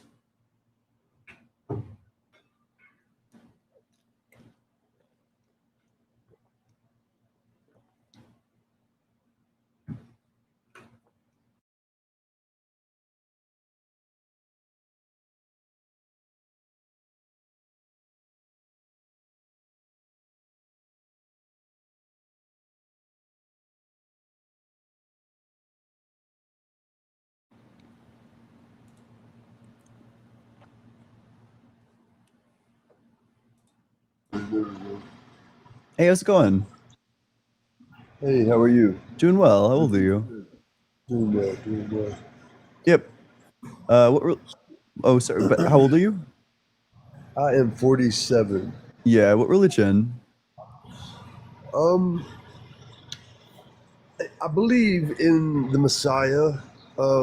So I guess in the Torah, in the sense, I believe that Yeshua or the Messiah, he taught that we would love God with our whole mind, body, soul, and spirit, and love our neighbor as ourselves. And so I've listened to you for a while, and I think that you definitely do believe in there being but you're a higher power, but you have trouble to you're thinking about all the different dynamics of it, and trying to bring physics into it and understand. I think the something that we would have difficulty understanding. So, Have you looked at how I'm sorry. What was you saying? yeah, I don't. It depends what you mean by higher power. I don't think that I'd think of myself in that way. I don't believe in anything that's supernatural. So, to the extent that, like, typically when people talk about higher powers, those things are supernatural. I don't believe in any of those. So, what do you believe happens when we die? Do you believe that? Does it depend, or do you believe that our consciousness continues in a dream state, possibly, or I think likely we just stop existing. Before I was born, I didn't exist and I didn't have any experience. After I die, I think it's probably going to be something like that.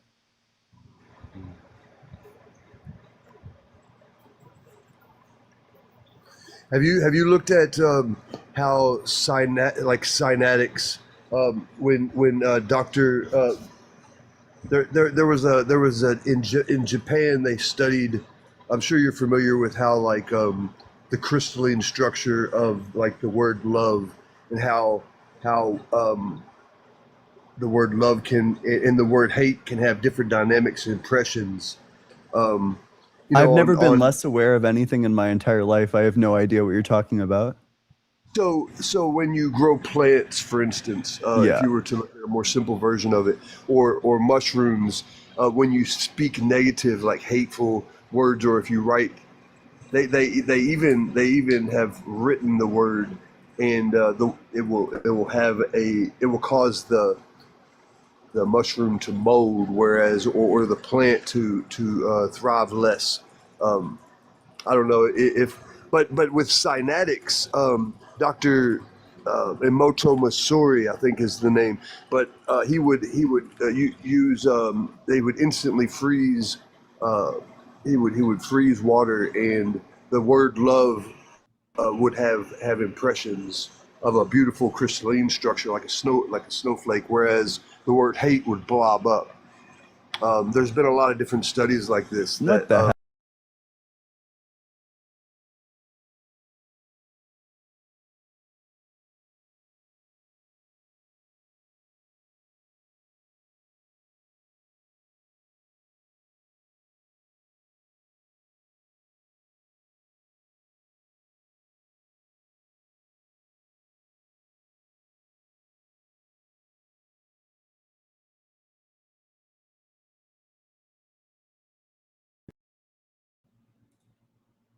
Okay, I'm back. Let me get this shared.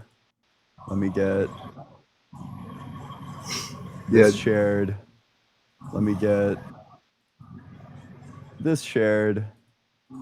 Okay, and then let's continue. Sure. So what specifically do I Google in order to find the thing that you're talking about? Dr. M-A-S Masuri, M-A-S-U-R-I, Dr. Masuri, water memory. You can put that in. Is there like a...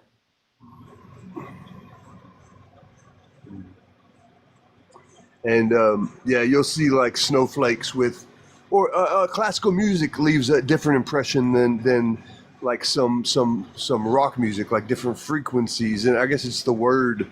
And this is with the cryogenics, but they've also done it with like plants and funguses as well while they're growing. Well, okay, wait. So one sec. I'm looking into. Let's do one claim at a time because we've just jumped from like hateful words towards plants to like crystalline structure of love, and now we're jumping to like a third thing. Let's stick with the plants. I'm trying to find the studies and I can't find any of them. And when I look into this claim, it kind of sounds like none of this is like actual experiments that have genuinely taken place. It's like no, doctor, put in Dr. Emoto, E-M-O-T-O, Masuri, and water memory, and he's well renowned, and these studies are something that will make you really understand things differently. You should look into it. But yeah, so I appreciate you, man. I understand you've learned a lot, and I'm not as familiar with a lot of the things like that you're familiar with, but just the real basic idea that the Messiah tried to teach us of to have patience and the truth, actually, like so having respect for women, all the things that you would think They don't God teach would that. really want us. They said that Huh? they say like women should pipe the fuck down. No, not the Messiah. The Messiah taught love and truth. It was love and truth. So like, to really to be fair, to all of these things, it's like that's and all that is truth, like what really should happen in this situation. Every situation that we deal with, it's like there's and things can go different ways, but what I'm talking about is when there's definitely a right and wrong. People try to act like there's not, but there's Holy shit! just- This is what a scathing Wikipedia article. Before we move on, let's talk about the hidden messages in water by Masaru Emoto. This is an incredible Wikipedia page, so incredible that I would be doing a disservice to all the people in chat if I didn't show you this. Look at that. I've never seen a Wikipedia page that jumps from like body and then the only section is criticism. That's incredible. Let's read this. The Hidden Messages in Water in 2004 book was written by Masaru Emoto, advancing the pseudoscientific idea that the molecular structure of water is changed by the presence of human consciousness nearby, backed by exhaustive and wildly unscientific research, claiming to back this conjecture. William Revile, professor of biochemistry at University College Cork, writing in the Irish Times, described the hidden messages in water as a work of pseudoscience and characterized the book as an amalgam of pseudoscience or of science and mumbo jumbo with no credible hypothesis as to causation, no development of the idea, no fruitfulness in the concept, and above all, no clear scientific demonstration. He concluded by stating that it is very unlikely that there is any reality behind Emoto's claim. A triple-blind study of these claims failed to show any effect, or triple-blind study of these claims failed to show any effect. Also, the phenomena he describes has never been published in a peer-reviewed science journal, which almost certainly means that the effect cannot be demonstrated under controlled conditions. Physicist Kenneth Librecht, an expert on snow, also saw the book as displaying confirmation bias, joking that it's good to have an open mind, but not so open that your brain falls out. Harriet Hall wrote for the Skeptical Inquirer that the book holds a place of honor on my bookshelf as the worst book I have ever read. It is about as scientific as Alice in Wonderland's. Emoto took pictures of snowflakes and observed, in scare quotes, that clean water made prettier crystals. Upon the book becoming a New York Times bestseller, literary critic Dwight Garner wrote in the New York Times Book Review that it was one of those head scratchers that made him question the sanity of the reading public. Genuinely scathing. Yeah. So maybe so you're saying that wasn't even that those studies weren't any good. Is that what you think? I'm saying, from what it sounds like there weren't even studies. It sounds like all of the studies that happened, elsewhere.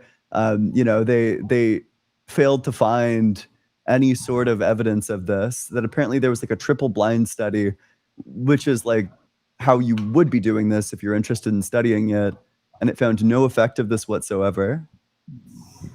Interesting.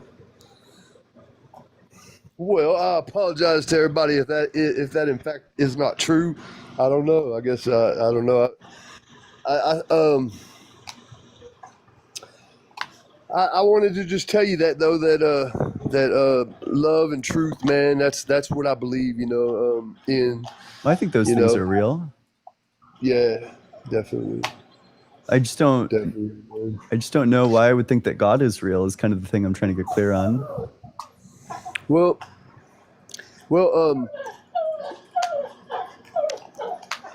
I think that it's hard to look around and it's hard to imagine that life wasn't from creation. I can't prove to you myself with words anything. Well, but yeah, man, it was nice talking to you. I appreciate you. Hey, thanks for coming on. Appreciate you. Cool, man. Yeah. Oop. That's fine. That's probably enough time.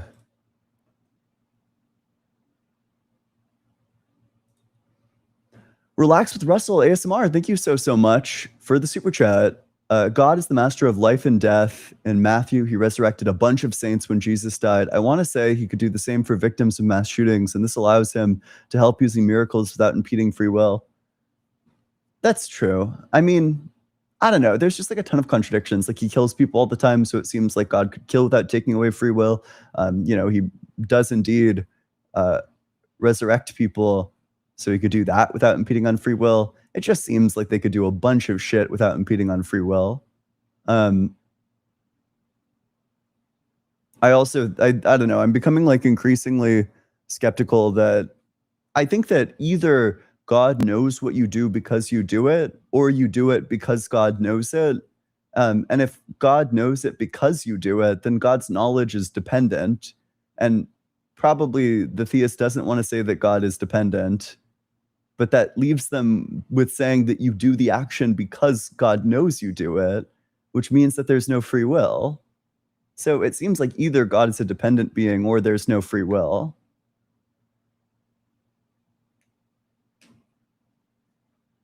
But let's get a big W for Russell. I appreciate that. And Dalton, thank you so much for the raid. I appreciate you. Dr. Fudge, thanks so much for the super chat. I think the view would be that if we were 2D experiencing time on the third, it'd look like that. So just, add another dimension to that. Yeah, that's exactly what it is. Yeah, add another spatial dimension.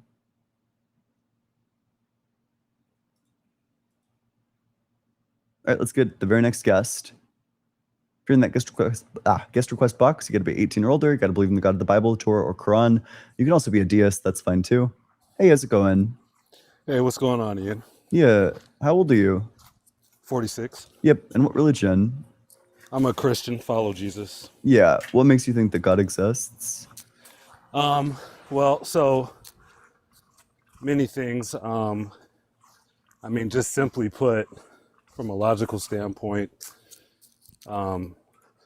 something from nothing.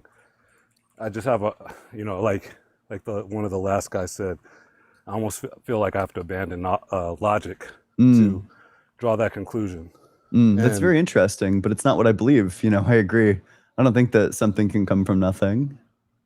okay, yeah, I heard you mention infinite regress. Yeah. So that's kind of what you believe. So I got a question for you. So can you kind of explain like what the difference is between that and like a concept of God in a sense?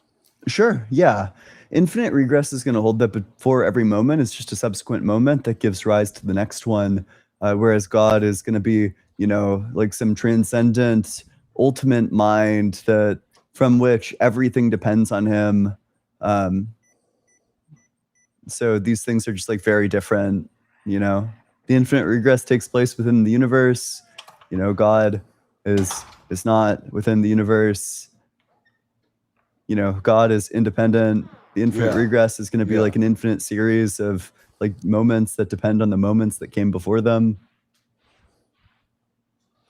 Okay. So then everything is dependent on something else. So there is no independence in that No, there phrase. could be dependent, or there could be an independent thing, just not causally. There isn't something that's like causally ultimate.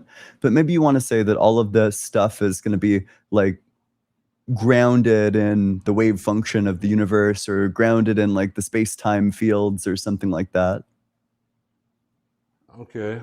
So I mean, yeah, that again. That I mean, even with that concept, that's hard for me to grasp. I feel like you have to do probably more work to grasp that than to believe in a creator. You're saying because it's That can be personal. complicated, you'd prefer to believe false things? No, I'm just saying like the logical. So there's nothing that's independent of time, space, and matter in the model. Is that a fair No, description? not quite. In the model, you would say that there's nothing that is independent of like the sum total quantum system. Maybe you'd want to say that the ultimate thing is like the quantum system, the entirety of it, which spans across the entire timeline. So in that, so the only thing in that that's infinite is the actual regress itself, or what's infinite in that set Yeah. that So what would off? be infinite there is like the chain of causation, like the temporal dimension going back into the past is infinite, And so and into that's the future for as well. and so for you, that's not a God-like attribute Not even a little bit, because and so what you said is because God is dependent, or excuse me, God is outside of time. because God's not in the universe. I don't think God is like an infinite temporal regress. Okay, so God is not in the universe. So you're saying God is outside of space. If That's he what or existed, presumably he wouldn't be in the universe. why? Well, yeah, If you're maybe you saying that can. he's the creator of it, So he's the creator, but you're saying he can't enter into it? in order to do that, he would need to change, which means that he would need to be inside of time. So then at that point, it doesn't seem like he can be the creator of time. So, in Christian belief, the answer to that would be Jesus Christ who took on flesh. Yeah. So he was the Word. The Word was with God. The Word was God, and dwelt with God. And all things that were made through Him. Right? Hmm. Nothing that was made without Him. Hmm. And so, basically, there's an outside of time situation there. But then it goes on to say in that he entered into time. That's the Oh, Christian perspective. So yeah, taking on flesh. sure. So he was like this unchanging being, and then he changes and goes into time.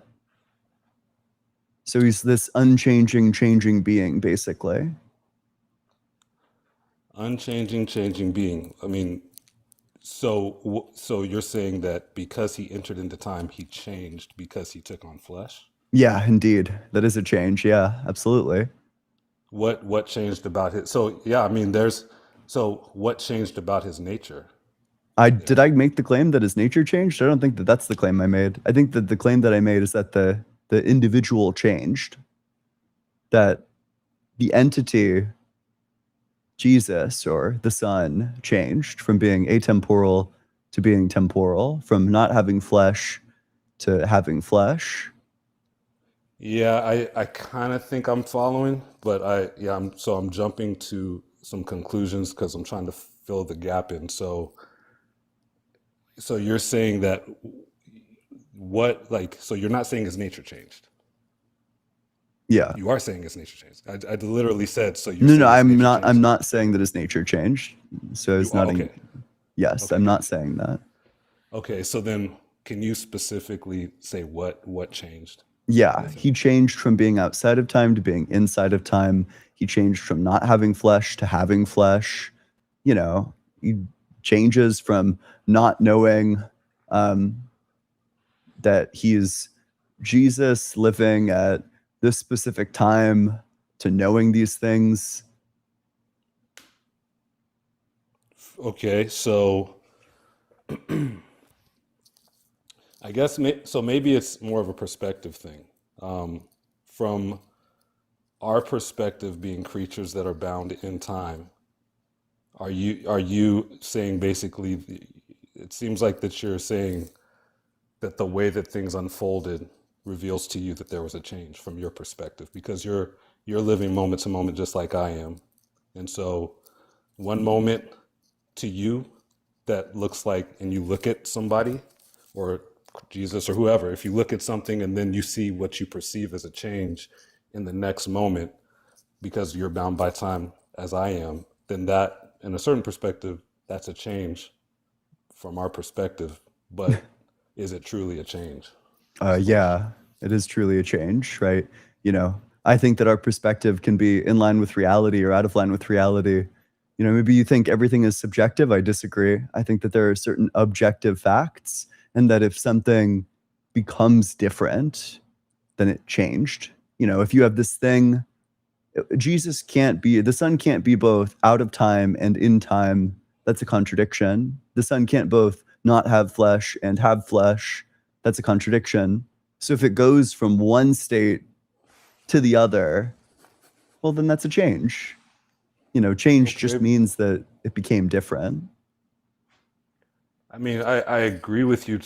I kind of agree with you, like based on, you're talking about contradictions and stuff.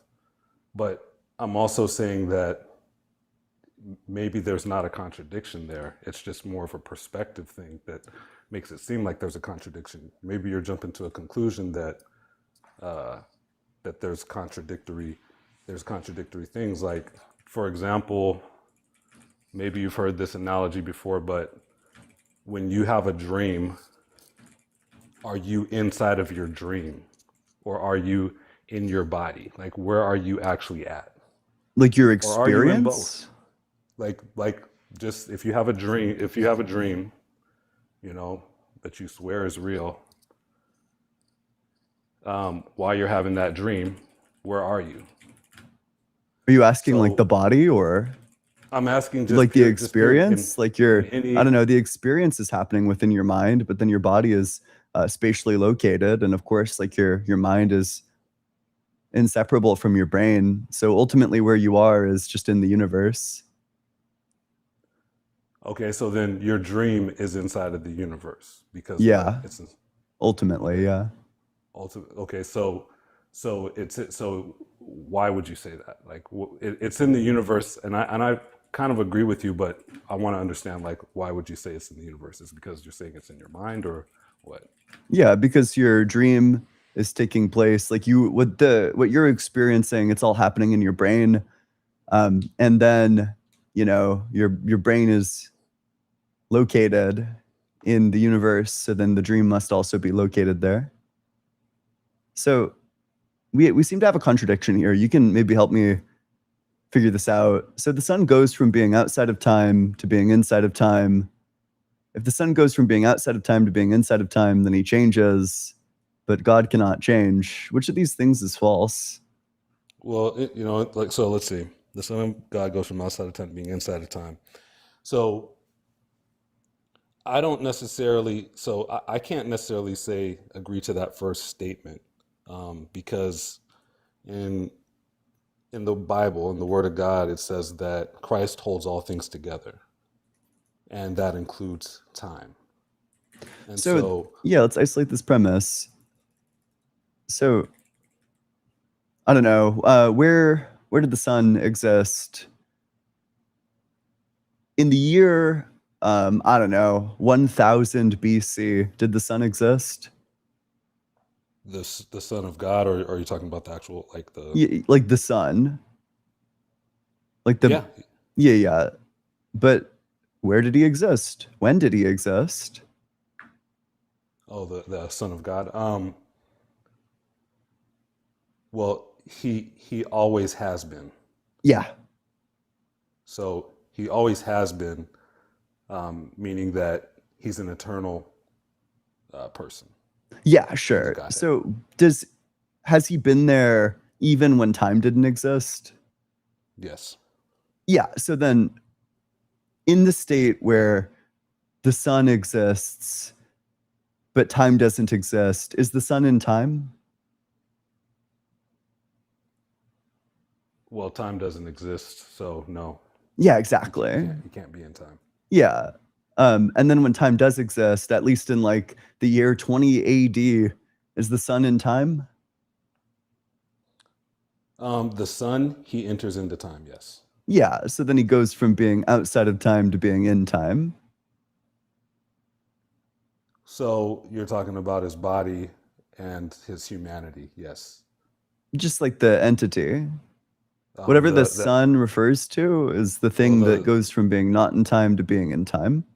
Okay, that's, I mean, so then you're saying Christ has, like Jesus, the Son, has a fully human nature and a fully God as well. So there's both.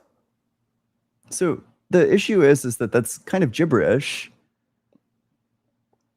For this exact reason, it seems like it would ascribe to Jesus incompatible properties, like being outside of time and being inside of time. He would need to be all powerful and not all powerful. Yeah, I mean, that's why I gave the analogy of the dream. It's not a perfect analogy, but it's kind of edging like a half a step towards that. So that's why I'm saying that when you say this is a contradiction, just immediately it's like, hey, you can kind of conceive of this. Now you can make the argument that, hey, it's happening in your mind and stuff like that. But you could also make the argument that from your perception, from your perspective, you are somewhere else. And so when you wake up, well, you're here, right? But really, you could also say, well, really, where are you? And you could go down that kind of rabbit hole. And I'm not saying that that's like a worthwhile necessarily rabbit hole to go down, but I'm saying that when it comes to location and stuff like this, and when it comes to this perspective, for us as people who are in time, it gets a little bit, it's hard for me to just jump to that conclusion and say, oh, this doesn't make sense. I can see a case for it. Sure, but then it becomes unclear as to which premise here you would disagree with.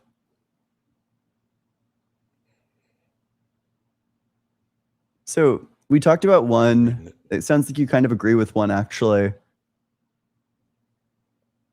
You agree with three. It seems like you'd have to disagree that going from being outside of time to being in time is a change. But then that seems to commit you to saying that being outside of time is the same as being in time. Like this is the same state.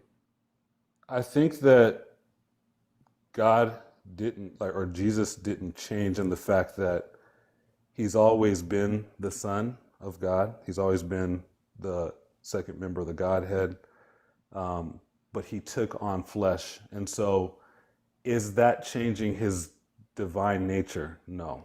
I Is didn't. it? I didn't claim that it's changing his divine nature. I don't know why you strawmanned me. Well, that's just what I'm saying. So that's why. So that's where there's a hang up with this number two. It's broad. To me, it's too broad. Well, what's the specific change we're talking about? How did Just his like a qualitative change. Like he changes so in his qualities. so a human so the a human obviously he changed as a human. Like the Yeah. human nature changed because it was he was a baby. He grew, and all that stuff like that. He was born and he died and rose again. All those things are changes, right? Hmm. Yep. But I think that what's going on is that well, I'm separating. What I'm doing is I'm separating the human nature and the God nature because the claim is really essentially the claim is that God changed, and I'm saying no, he didn't. Well, yeah. Not all changes are like changes to your nature, right? Like you've changed multiple times, but your human nature never changed. You know, uh, Sure. it Yeah. seems like Yeah. kind of like a deliberate like misunderstanding of me to think that when I'm saying that God is changing, that I must mean that he's like changing in his nature. So then my human nature never changed, but I have changed, right? Yeah, Okay, how's that not contradictory? because there are parts of you that are not your nature. Okay. We would distinguish between like your essential attributes and your non-essential attributes. So you'd say that the essential attributes that make you who you are, those things are the same. Your parents, the fact that you're a human, your like conscious continuity, these things remain the same. It's other things that change. And the other things are just what, like behavioral stuff, or can you put Yeah, a like word to that? your height changes, what you're thinking about changes, what you understand, how much you know, those things change. Um, you can get a haircut, that's a change. Yep. Physical characteristics change. So Yeah.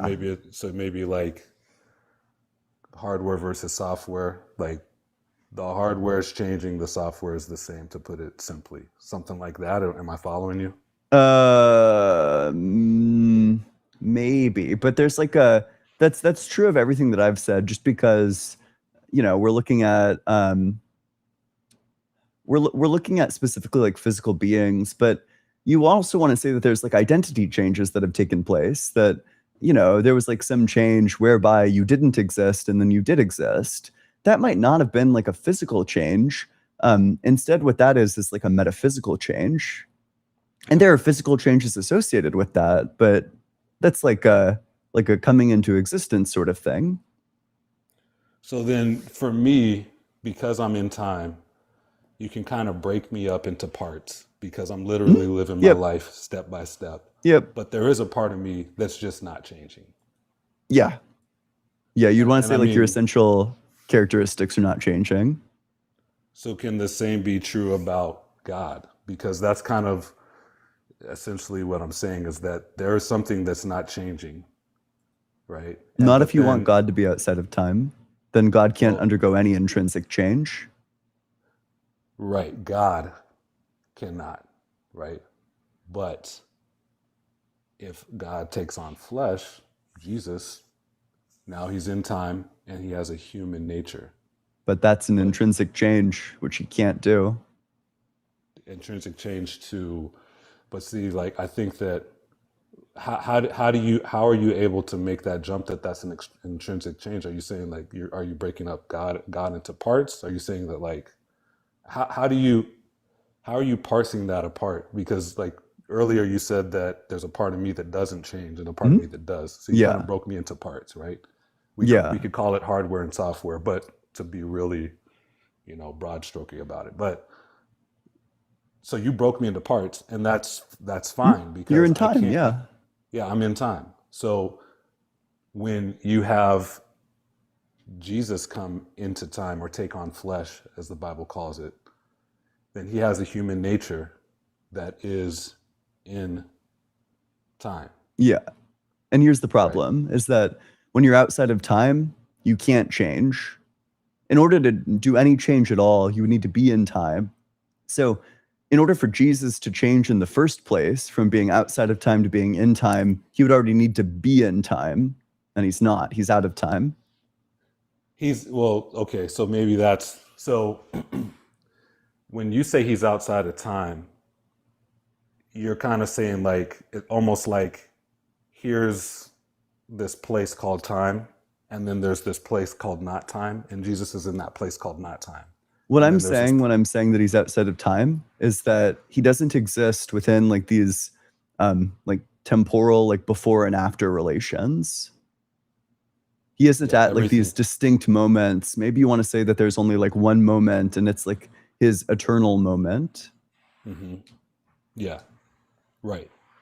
And so if he if he goes into a moment in his eternal time, meaning it's his moment, right? So everything is held together within him.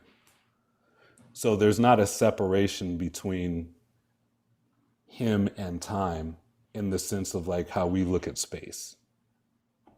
So it's together because everything is held together within him. And so if he goes into a moment in time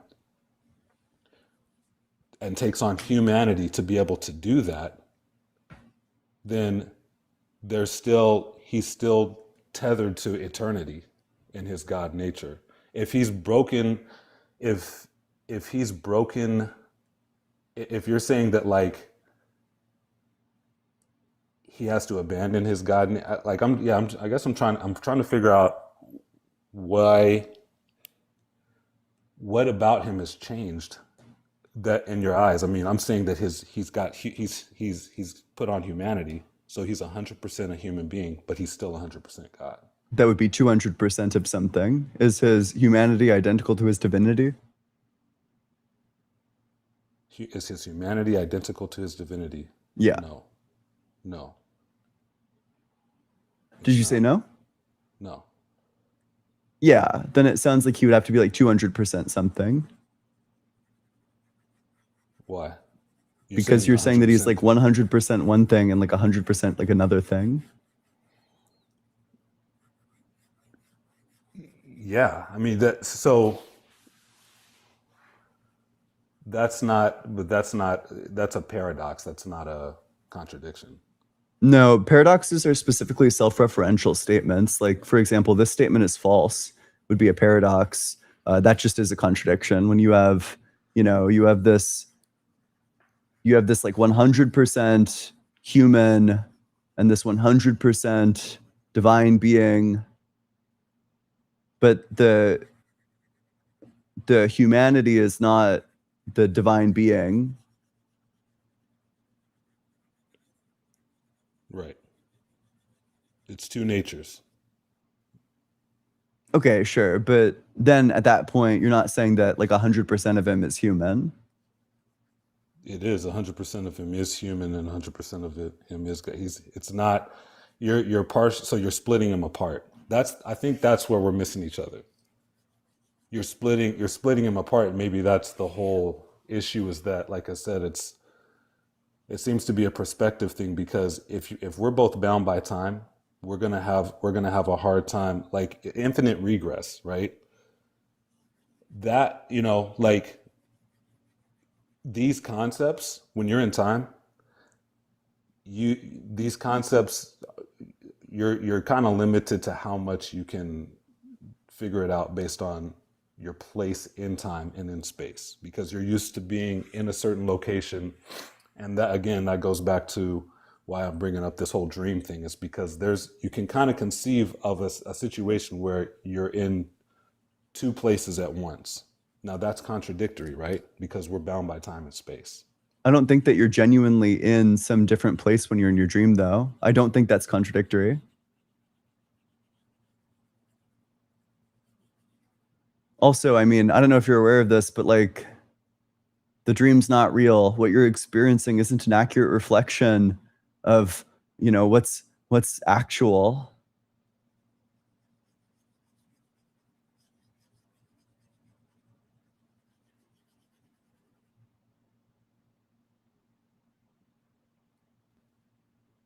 Hello? Yeah. Okay, sorry. I lost you for a second there. Can you repeat what you were saying? Yeah, the dream's not real. It's not actual. What you are experiencing in the dream isn't a reflection of what's actually going on. So Yeah, if you know you that believe because that you're like actually in your like high school when you're dreaming about your high school, well, then you're just wrong. You're mistaken. right, you know that when you wake up. Yeah, and you would be incorrect in the belief that you're in your high school if that's what you believe. Yeah, right. But then at a certain point this life will be over too. And you're going to be in another place potentially, or like you believe that you will cease to exist, right? Yeah. That's something that that's a belief you have, right? Yep. So there's a certain consciousness level that you have in a dream, and for all intents and purposes, usually we think that that's real, that's really happening, and then we wake up, and then we say, oh no, that wasn't real, like all the things that you said. But Mhm. what's going on is that, so why aren't we knowing that that's not real when we're actually in that In state that of dream, consciousness? Right. Why? because you're How not come we thinking about don't? it too hard. Your brain isn't like reflectively evaluating these beliefs. So you're in a different state of consciousness. So you I don't know what you mean by basically, like different state of consciousness, but well, what you're not literally, experiencing reality. You're experiencing, I don't know, like mental imagery. yeah. So okay. I'm equating that to a different state of consciousness because you said you're not thinking that hard. Like you're not using the same cognitive processes and things like that that you do in waking life. For Mhm. whatever reason, you're just not using those things, right? Yeah, and there's like a good reason for that. Your brain is in like a very like going with the flow type state, and it's good that it's doing that. Hmm. Your brain is doing State like a asleep. lot of repair work while you're sleeping. Um, Hmm. so it's trying to drain out all the toxins that have built up in your brain over the day. Um, Right. and it doesn't to have like those like very like critical, reflective, aware parts of you activated, well, that's just not very good for you to do like repair on. You're wearing down the thing that you're repairing with the Yeah. process. At that point, like, why not just be awake or something?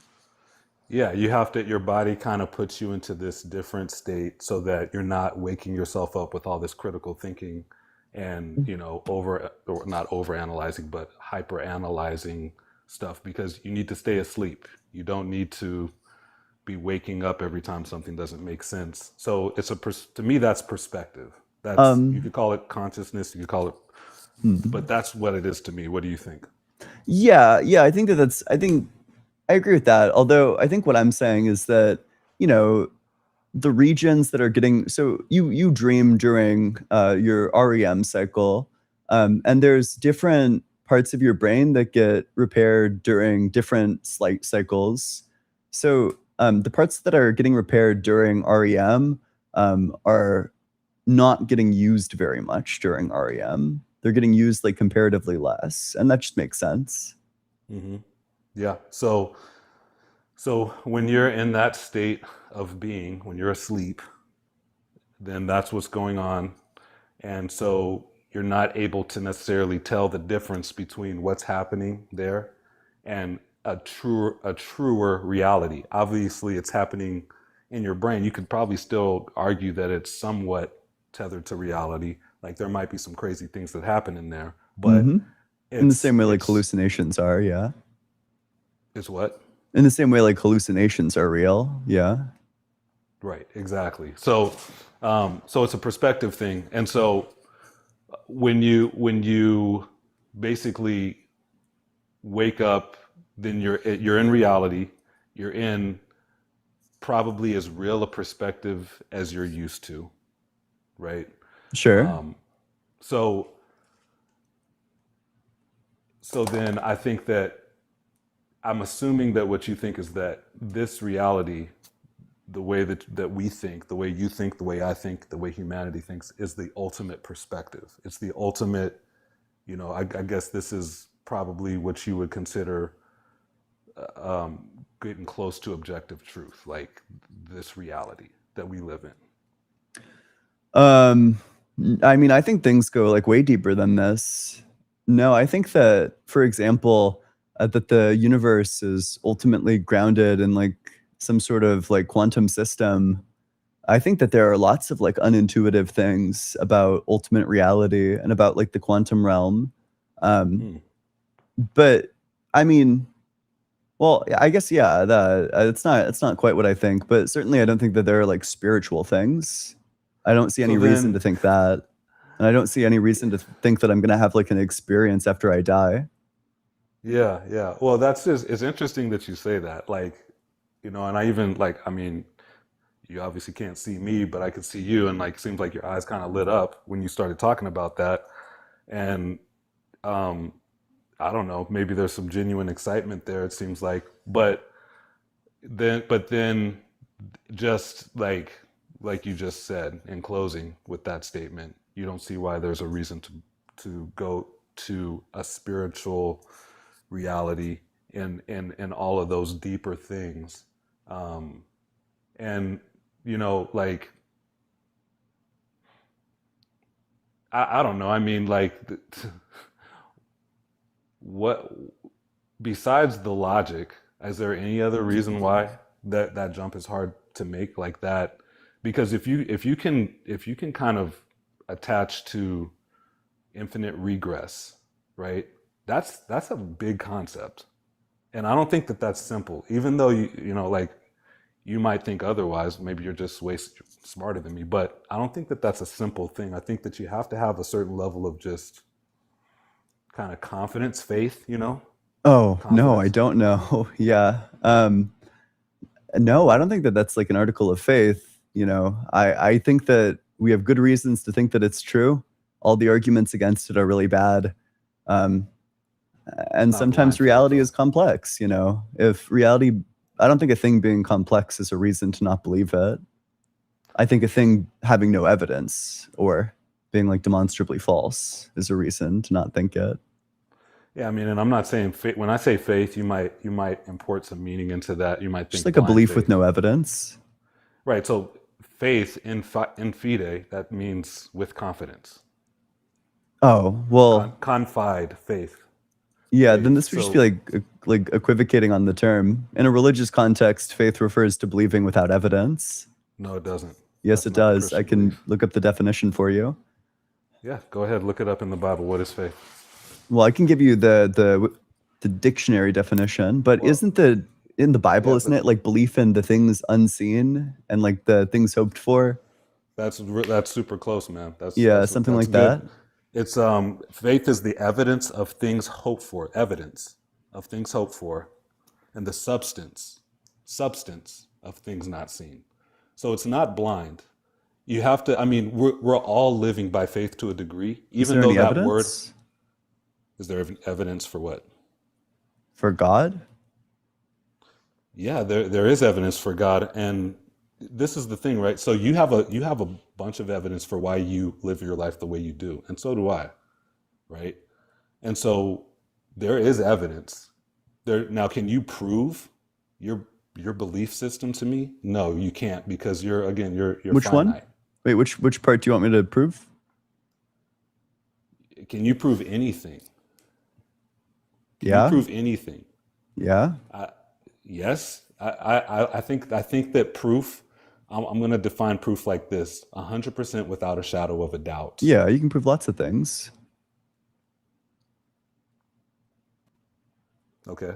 Like, for example, beliefs exist. If I were to believe that beliefs don't exist, well, then, it's self-defeating. The opposite is literally impossible for beliefs to not exist because you would have to believe that beliefs don't exist. well, there's people who don't believe that. Like who? I mean, I've talked to plenty of people like That that. don't believe that beliefs exist? They Yeah. believe that beliefs don't exist. There are people who think that. There's people who think that everything is super subjective, I don't think that everything there are is people. relative. I don't think that there are There people are, that I've talked believe. to, Whoa. I don't. Can you name me like a person that believes that beliefs don't exist? name you a person? Yeah. Like a name, like somebody I've talked to? Yeah. Well, are you saying like you've encountered these people? I Yeah, straight up yeah. don't. I straight up don't believe you. Oh yeah, I have. I straight I up know don't that believe you. Yeah. you don't have to It's believe me. it's like straightforwardly gibberish. Yeah, I agree with you. But people do, like, I've talked to people who have said there is no reality is what you make it. There's no, whatever you believe, that's what you could do. There is nothing that's grounded in an ultimate reality. There's nothing that's grounded in an objective reality. Everything is subjective. And then you could also you can make the trick statement of, okay, well, do you believe that? Or is that absolutely true? Or it's like when people say, nobody knows, man, then you say, well, do you know that? Right? So you can kind of flip it, but people say that stuff all the time. Yeah, it's People, self-defeating. It's like it is, obviously right? self-undermining. So, I, that's I something you can 100%. prove with 100% certainty is that beliefs exist. Well, me and you are on the same page when it comes to that. But my point being is that could you prove that to that person? What do you mean proof? Like, are you saying like change that person's mind? I Yeah, don't think that proof. you need to change a person's mind for the belief or for the proof to be successful. Yeah, I guess I could kind of, agree with that. Um, I guess my point is that because there's a bunch of us here on this planet, and we're all operating with these different beliefs or these different systems of worldview, then to say that you can prove something to somebody, right? I can prove something to you.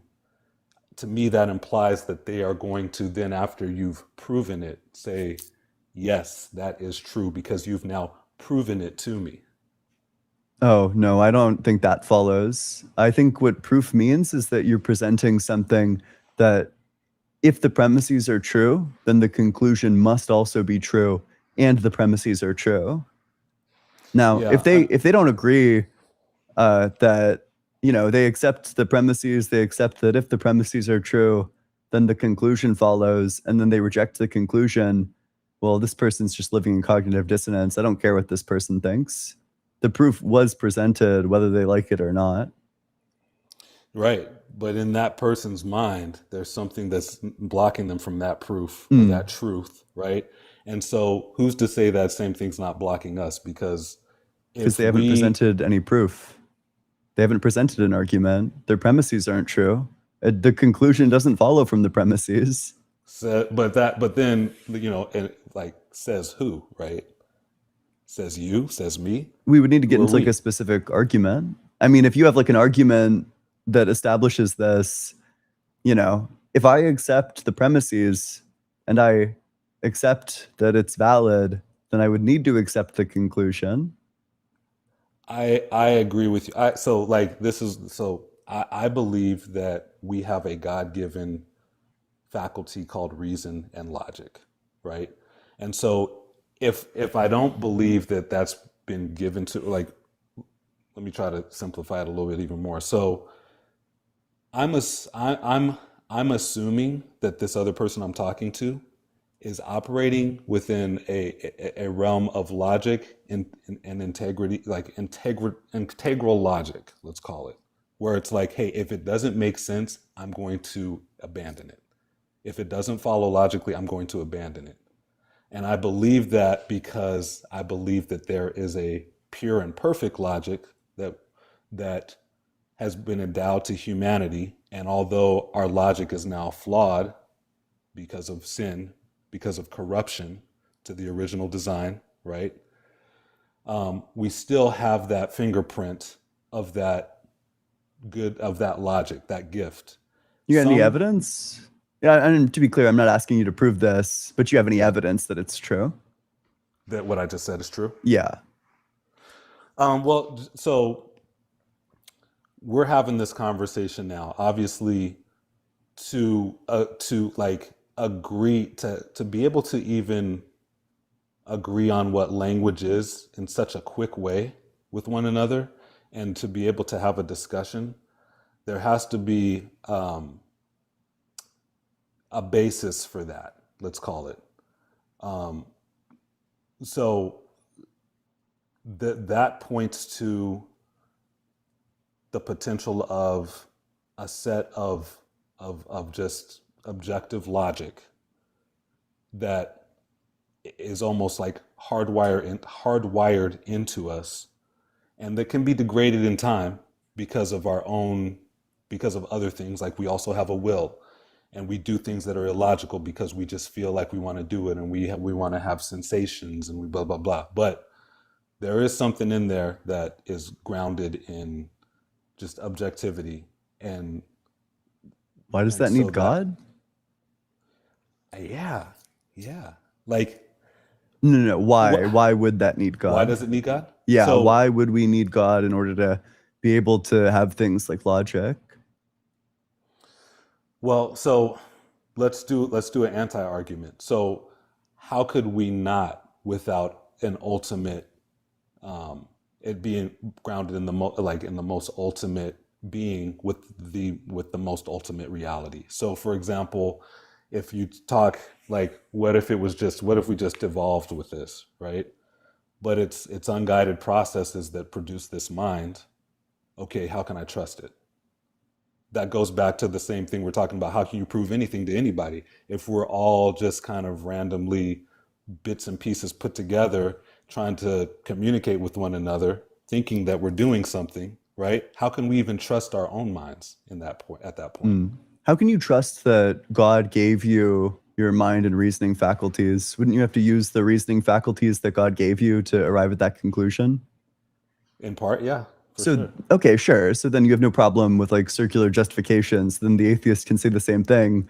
Well, I use my reliable sense data to verify my reliable sense data. They can say exactly what you're saying. But it doesn't end there for me. It's not an end all be all. Like, there's other parts of me. There's other parts of you. Mm. Have you always behaved rationally and within the Nope. realm of logic? Right. Nope. Why? Yeah, that's a great question. There are evolutionary reasons. The evolutionary explanation for why you would do that is because the human mind uses a lot of heuristics, a lot of shortcuts in our reasoning. We will reason that when there's like a bump in the middle of the night, that there's like a person in your house, because assuming that there's a threat there is what allows you to respond even when there isn't one. It's better to respond whenever there's like the possibility of a threat, even if there isn't one, in terms of surviving.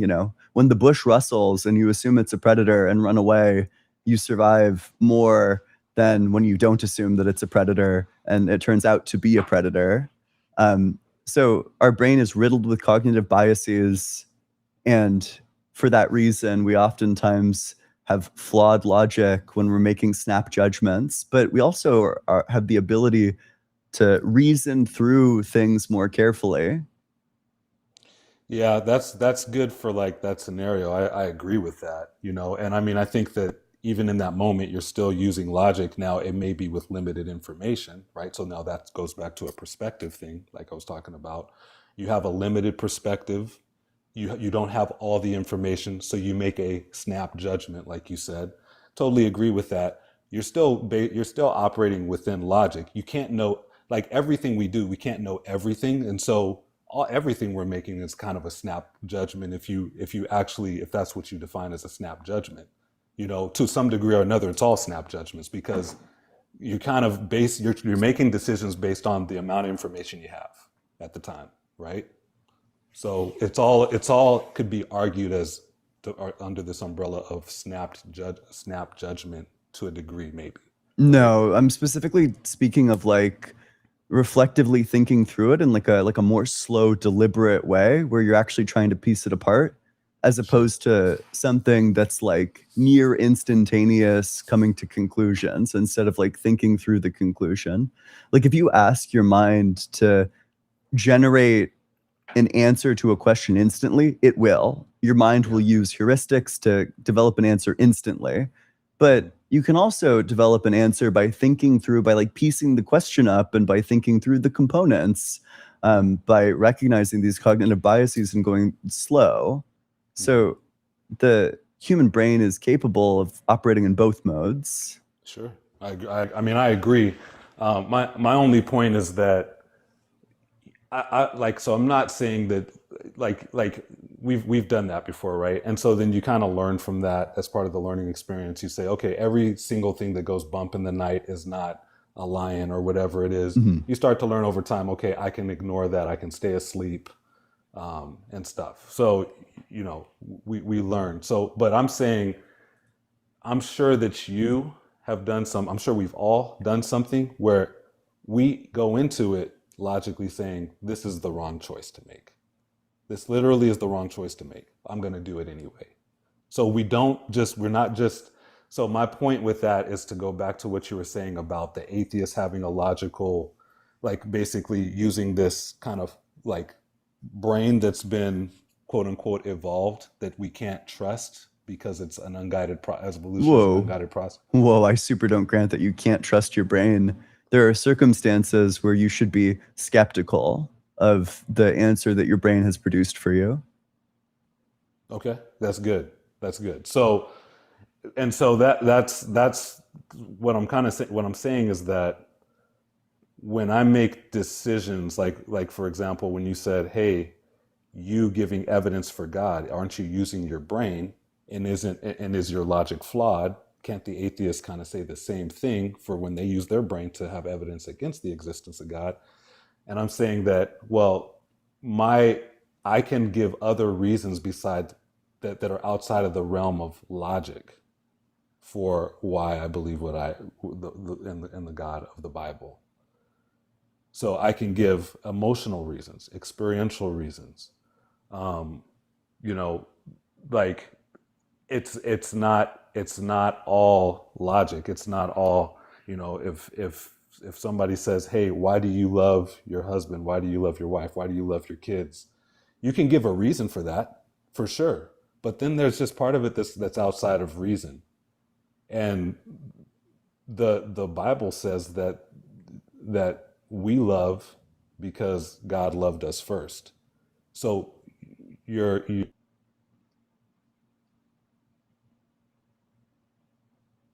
Oh, hello? oh, hey, I'm here. Um, so anyways, there's a reason for that. I use logic, but there's also a spiritual thing that's there too that I'm acknowledging.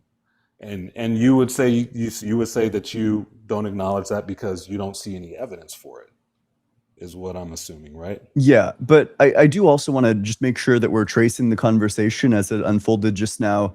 That I asked you for the evidence that God exists. You said, well, we need God to account for logic. And then now it sounds like you agree that we don't need God to account for logic. I was not trying to give a disproof now by saying that logic could have came from, you know, evolution, like our capacity to represent things produces our, you know, faculty of reason.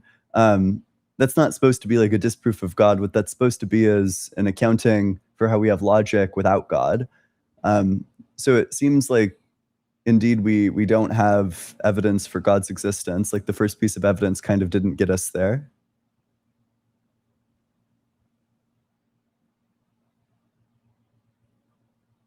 So you're asking me for, I don't know if I followed that whole thing there, but you're asking me for evidence of God's existence. Yeah. So I gave the logic statement of it being grounded in an actual being that gave us logic to be able to observe, gave us an imagination to be able to contemplate. Because you and I, as separate people, are able to converse and not be talking about totally different things and do that quickly.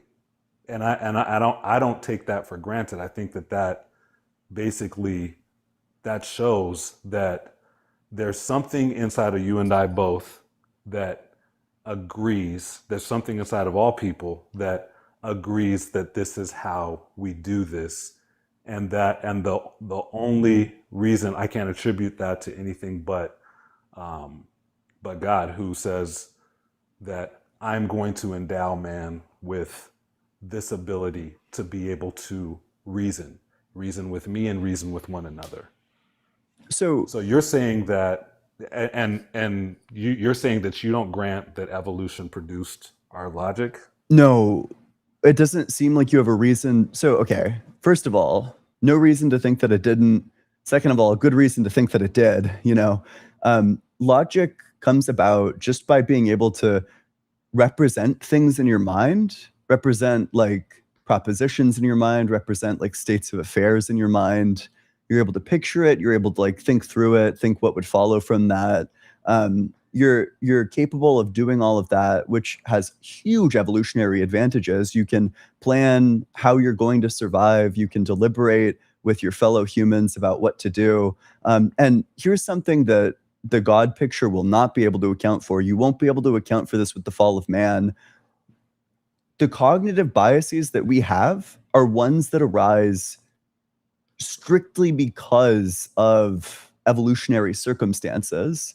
All of our cognitive biases have an evolutionary explanation to them. Confirmation bias, the fact that we don't give up our beliefs even when confronted with evidence, it has like the evolutionary advantage that you're able to like quickly reason and like form like all of these heuristics, and that you're not going to change your mind, that it's been stable in the past, so it will be stable in the future, even when you're presented with evidence that it might not be.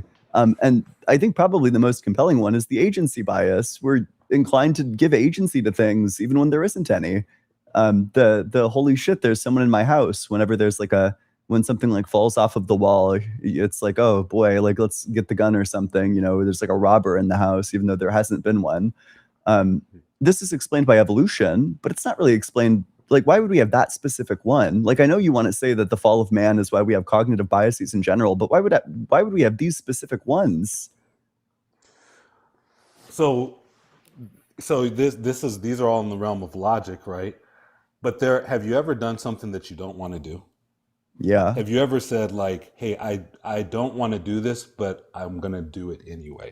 Yeah, because I wanted to do it more than I didn't want to do it. Like, I mean, I guess maybe I might not want to ask you what it was, but I'm just saying that to me is where's the evolutionary thing with that? I don't see that to me is more a thing that's operating in a will of a person. The logic serves you. You don't serve your logic. Your logic is not, the slave master, and you're just following it. You even said yourself that you will take a step outside of yourself to consider the way you're thinking about something. So there's something there's something that's outside of you that's saying that I'm going to use my logic tool to figure this out. But then if I still want to do this thing, even though I know logically I shouldn't do it, I'm going to do it anyway, because this is what I want to do. Right. And so that's something that I don't see where the evolutionary logic of that is. Like, Yeah, I can give you an example.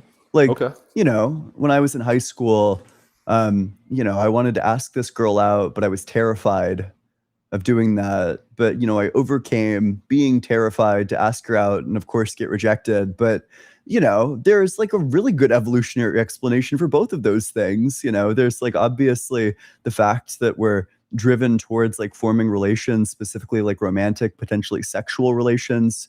Huge evolutionary reasons for that.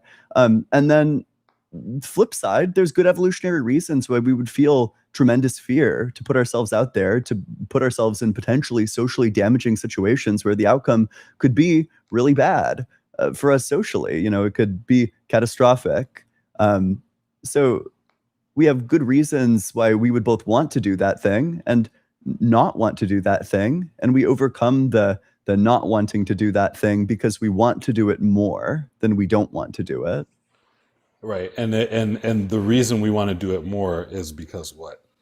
Or what's the ultimately at the core of it, the reason you ask the girl out anyway, or the reason you do whatever it is you do that you don't want to do, at the core of it, what's the motivation?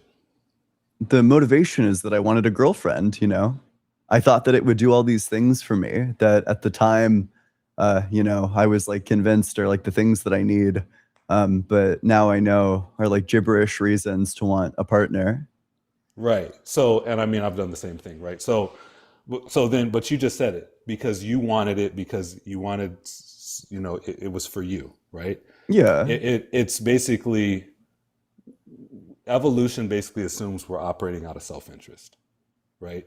Now we can make small sacrifices for the greater good of our self-interest. So I can like for example, I'll give up 4 years of my life of partying and just, seeking pleasure, and I'll buckle down and I'll go to school because ultimately I want to sacrifice. I want to, put myself through this because at the other end of that, I actually get more benefit than if I didn't, right?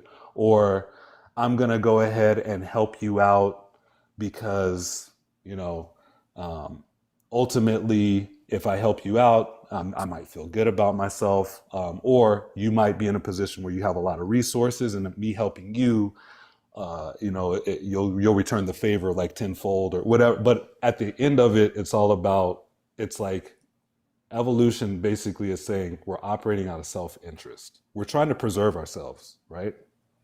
We're trying Not to. quite. Okay. Close, but not quite. Okay. Evolution operates at the level of the gene. Um, your genes are going to spread, especially when these mechanisms, these cognitive mechanisms were evolving.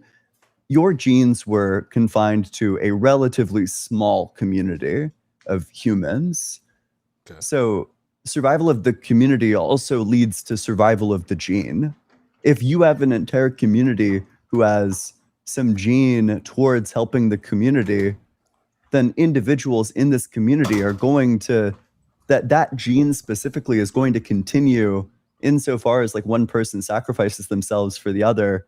That gene is going to get selected because the community as a whole continues forward. So Okay. there are evolutionary explanations for things like altruism, but I still haven't heard like the God explanation for why we're inclined to ascribe agency to things or why we're inclined to like catastrophize things. Like why if the fall of man happened, would those be the specific cognitive biases? There are good evolutionary reasons. It doesn't seem like there are good religious reasons. Well, I'm kind of alluding to those. Can you hear me? Okay. Yeah. Okay. I'm in my car right now, so it might switch to my Bluetooth. You can't So if drive. you. It's against Oh, TikTok I terms of cannot. service. If you need to go, you can. Okay. Okay. Let me park real quick. Just Okay. hear your thought. I will. I'll let another caller come, but I want to hear your thoughts on this. So to cut to the chase, what I'm alluding to is that evolution says evolution says that at the gene level we're trying to keep our gene alive, and whatever way possible we can do that. That's what we're trying to do, right? So there's it's not like 100% tied to self-interest. Maybe you could say like Yeah. if my child is carrying my gene, then I'll give myself up for my child Yeah. because they have more potential, future forward facing potential than I do, with the age thing, right? Yeah. So Yeah. so I get that. I still look at that as being in my interest, when you dress it down, because um, I'm looking at my legacy maybe in that.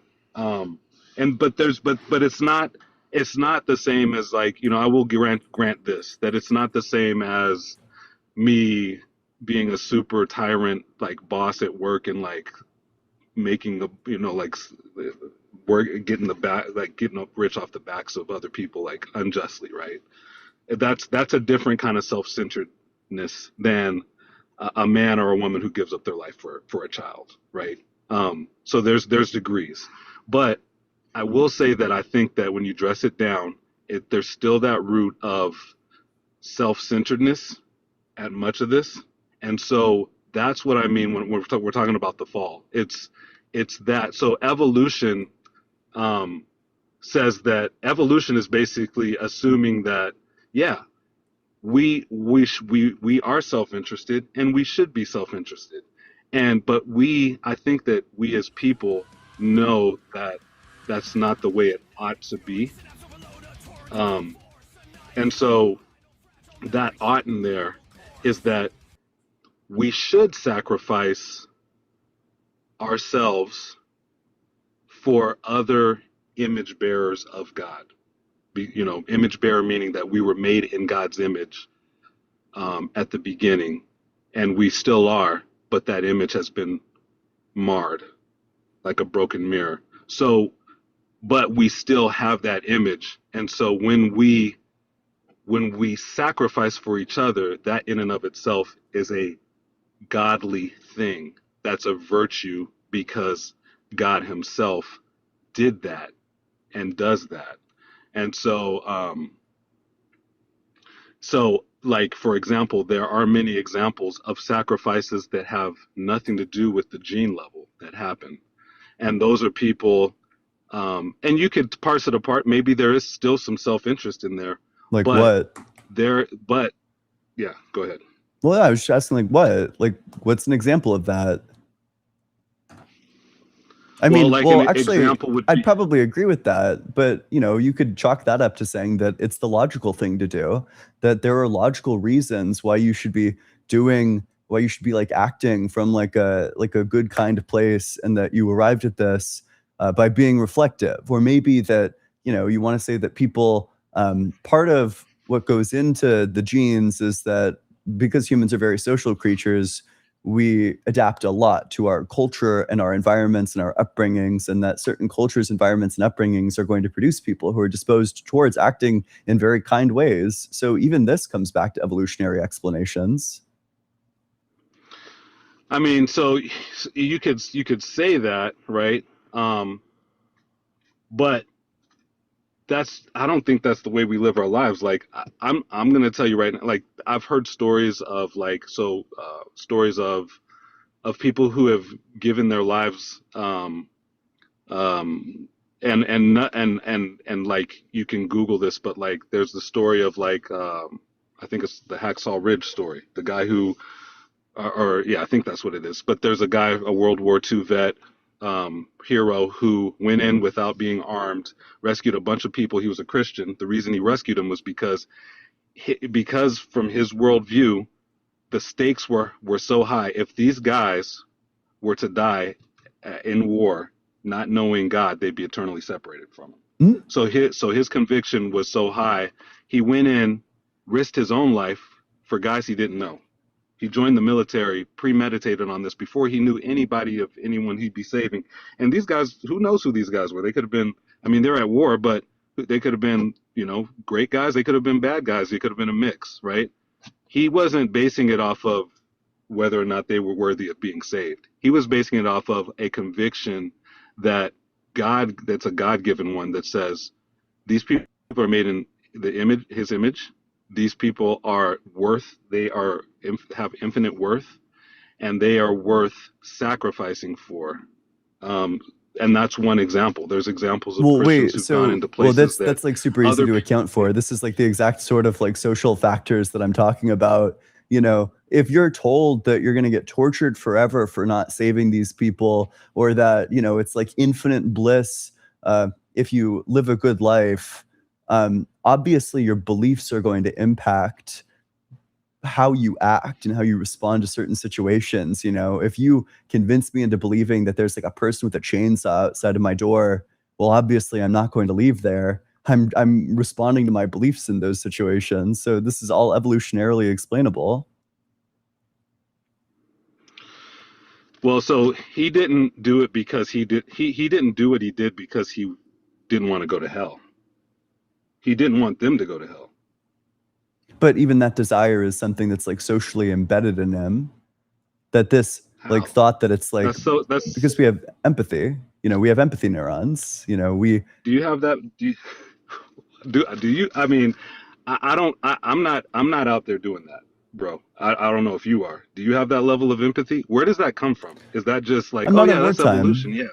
Yeah, empathy is definitely Okay, yeah, evolutionary. Yeah, we have good yeah, but reason. there's plenty of crazy stuff going on in the world where you could jump in there. We're in America, I guess, and I'm not trying to. I'm saying this is me. Like I'm not out there doing this stuff. It's easy to kind of have these talks and kind of theorize about, yeah, well, this is what I would do, or this is, you know, we don't. Let's just be honest. We're not living our lives like that. I think that's not something that is just embedded in a person. Sure. I mean, I I think think that that that's something that you have to be like, so, well, I don't know if that's true. I think that some people are disposed based on like their nature and upbringing, their genes, to behave in specific ways. Like I'm sure there are certain genes that are going to incline you more towards like pro-social behaviors and certain upbringings that are going to make you more self-sacrificing, and certainly beliefs that are going to do the same. But the question is whether or not they're true. And no matter whether or not they're true, evolution's able to account for all of this. All the data is easily accountable for. I like the theory of evolution.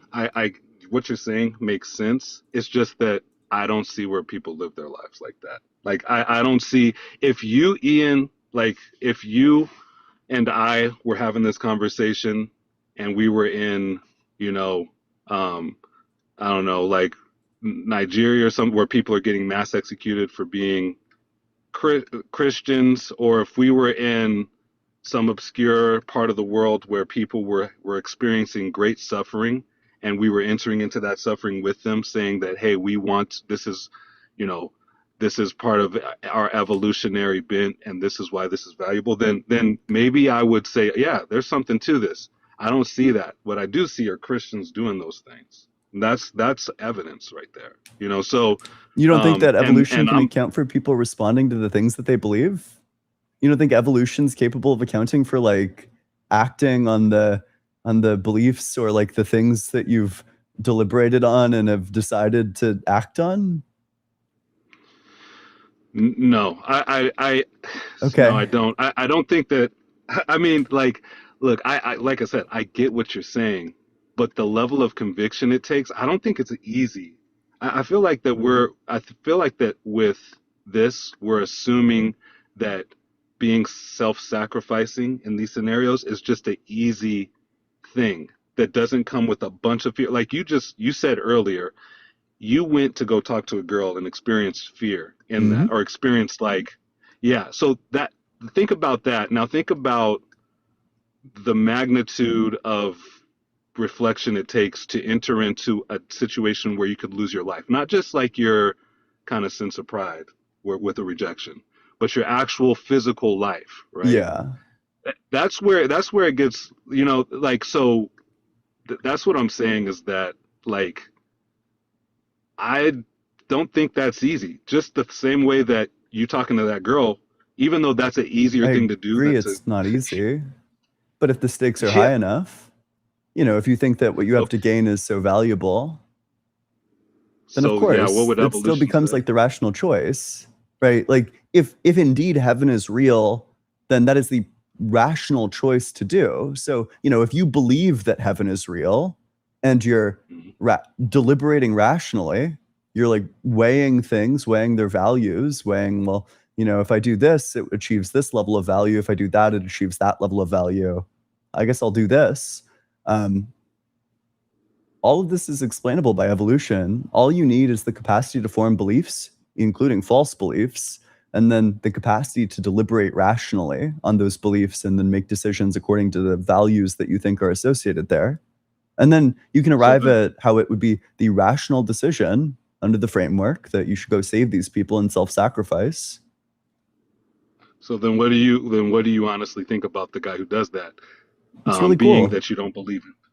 But being that you don't believe in an afterlife, do you think he's foolish? It's certainly not something that I would do. I think that that's cool that people Right. do that. However, I think that he's gravely misweighed the value. I think it's cool when people do that. I think it's very praiseworthy when people do that. I don't think it's obligatory to put your life on the line for like strangers. Like, I don't think you are obligated to risk your life to save some stranger somewhere. I think that you're obligated Right. to help strangers when you can, and you're obligated to not like kill people or whatever. I don't think that you have an obligation to put yourself on the line for a stranger. And I think that that person, he probably like pretty clearly did like the math wrong. Right. So so my point would be that I appreciate the intellectual honesty too, from your part. And the thing is that obviously, if you had someone you loved who was in a situation where somebody put their life on the line to rescue them, to save their life, you would appreciate that, right? Yeah, I would. Even though even if that person, you don't care if that person, you don't care, like you would appreciate that, right? So, but you, like what you said, they're not obligated to do that, but you appreciate the Obviously fact that they not. did. Yeah, I'd Right. appreciate it. So It's praiseworthy. so Things the can be praiseworthy without being obligatory. oh, for sure. So then my thing is that the evolutionary worldview relieves you of obligation, whereas the Christian worldview puts you in that, and you're not, and again, you're not like Who obligated cares? in a It's certain true. sense. Hmm? Who cares? It's true. Yeah, but who cares? It's true doesn't save your relative if they're in a bad situation and gets, like that. That's what I'm It's saying. When still you live your no actual less life. true. Yeah, but at the same time, my whole point is that I'm saying you're saying it's true, right? But I'm saying we're having two worldviews come into collision here. We're looking at which one is a higher virtue or a higher worldview. There's one that is Do you think wisdom is a self-sacrifice. virtue? Yeah, Oh, sure. I And do you do. think that believing false things means that you're wise? Like, if your entire worldview is based around false things, would you be wise? No, you'd be stupid. Sure. Yeah. So, indeed, it actually, in order to assess the virtue, you need to assess the truth. Yeah, you're right. I think wisdom is a virtue, but also love is a virtue, and love is the highest virtue because at the end of all wisdom and at the end of all knowledge and at the end of all hope is love, right? Love is the umbrella that captures it all because that is the self-sacrifice. That is the wisest thing to do. That is the greater good. But you have to have a conviction that knows that there is a someone who loves you in order to lay your life down for someone else to give them love, right? And so if you don't have that, then yeah, you're not obligated to anything. You're obligated to yourself. Well, certainly there are times where you shouldn't self-sacrifice. That's like obviously true. If you're failing all of your classes in high school because you keep like, I don't know, ditching your classes to go, I don't know, walk old ladies across the street, that's very kind of you to do. You probably have a great heart. You should go to your classes. You probably owe that to yourself. Well, the whole point is that like we could argue that either way, and I think that you're right. I don't think that ultimately that is the truth. I think that you could argue that either way. But yeah, like I'll for the sake of this conversation, I'll kind of somewhat agree to you. But you did say at the end there, you owe that to yourself, right? It's Yeah. still the evolutionary worldview still grounds you in this self-preservation. It still grounds you in this obligation to yourself. You're not obligated to anybody else, and so therefore, What? That if doesn't everybody, follow. this is, I'm just using this. Isn't this what you're Your saying, or am I? obligations to yourself entail obligations to other people.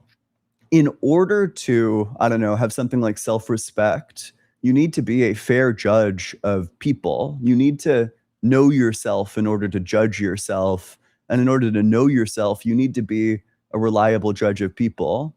Now, let's say you're a reliable judge of people. You're either acting on those judgments or you're not. When you deem that certain people are owed certain things and you don't act on those judgments about what they're owed, then you can't have self-respect because you know that you're doing wrong. So the only way that you can end up with this self-respect is by being the reliable judge of people and then acting on those judgments. You need to give people what they're owed. If we got what we were owed, though, wouldn't that would be bad news for us, Why?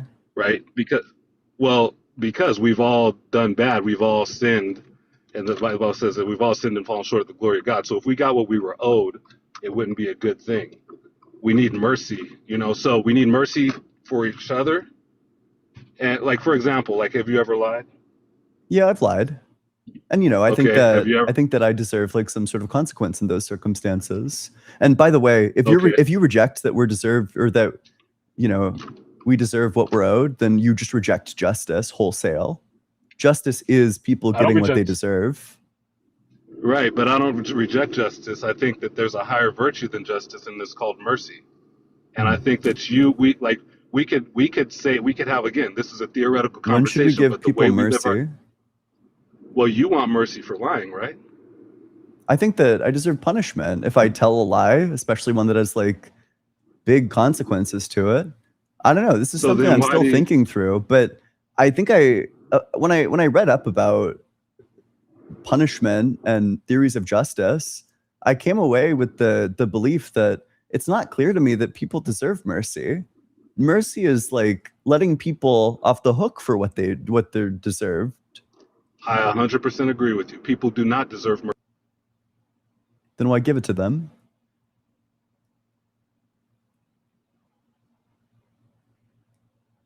It's literally like definitionally, it's an injustice to give people mercy.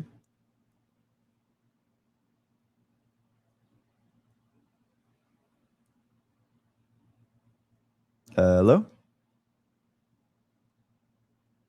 Are you there?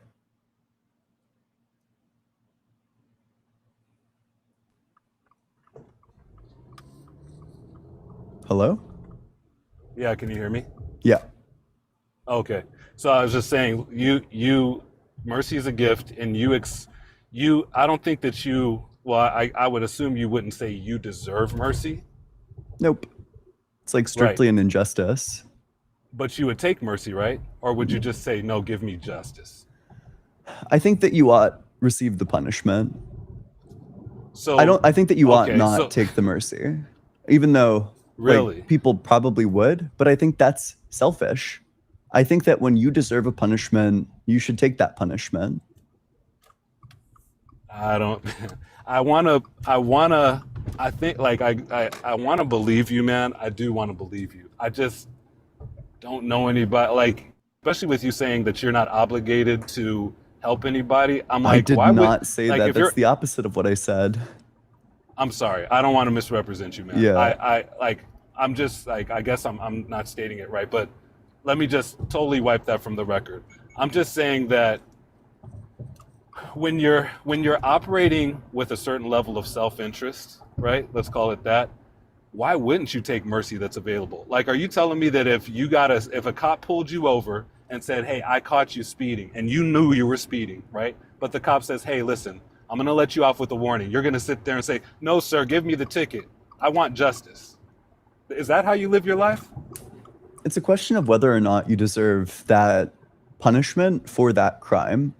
So that would come down to the question about whether or not you actually deserve to be fined in this way on the basis of doing the crime of speeding, which I don't know. Okay. I have no idea why that would be an appropriate punishment. Maybe it is. I've never thought about it before.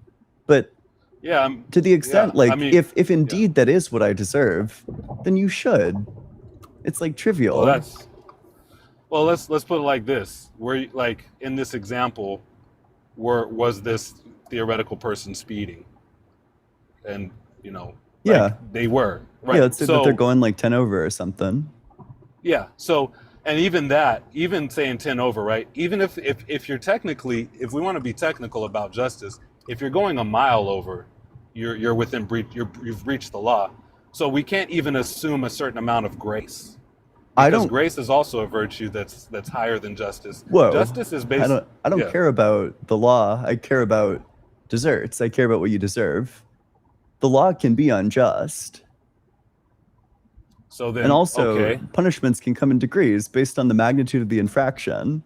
You could say yeah, that you deserve a worse punishment if you've crossed the threshold into unsafe driving, and to the extent that you've crossed that threshold, you can deserve more and more severe punishments.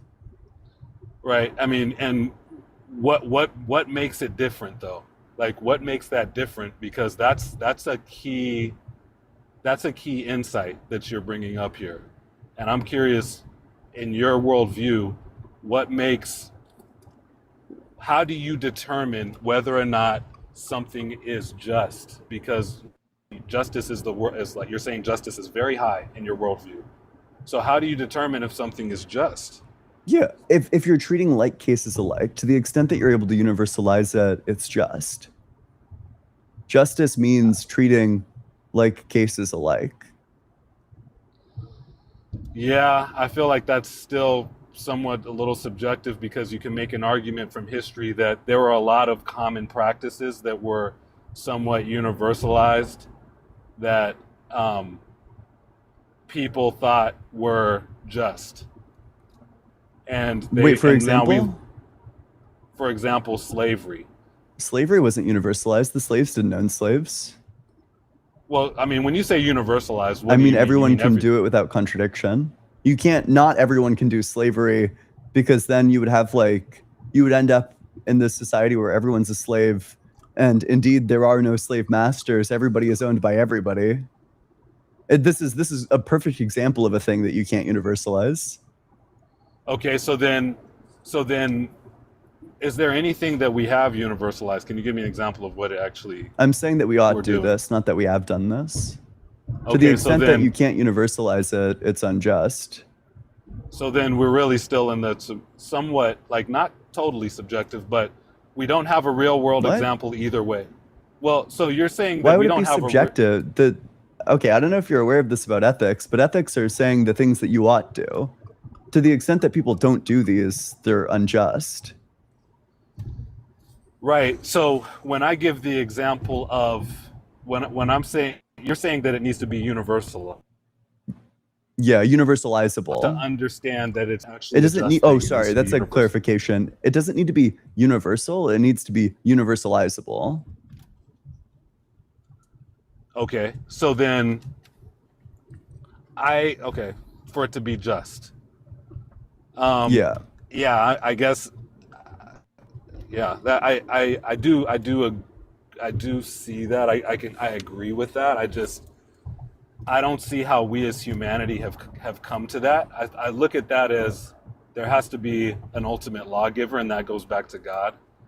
I don't see how we accomplish this universal, ought. Um, we haven't, and so, but we're still operating within the realm of what's just and what's, so we're still, maybe we're still disagreeing, which means that our definition of justice from a human perspective is kind of subjective, because some people will agree that this law is just, others won't, but we're still all pursuing justice, and that seems like a vain pursuit if we're waiting to universalize, or if we're waiting to determine that this is a universal ought, because we don't even agree on that. Yeah, So sorry. I was looking for a quote from a paper that I read a while ago about punishment. But I think this quote kind of conveys my thoughts on why you should accept a punishment that you deserve. To punish a man is to treat him as an equal. To be punished for an offense against rules is a sane man's right. To punish somebody is to say that you are equal to me, but you did wrong. And for that reason, you need to receive this punishment now. This is what you get in virtue of being an autonomous individual, the same as the rest of us. I feel you. I mean,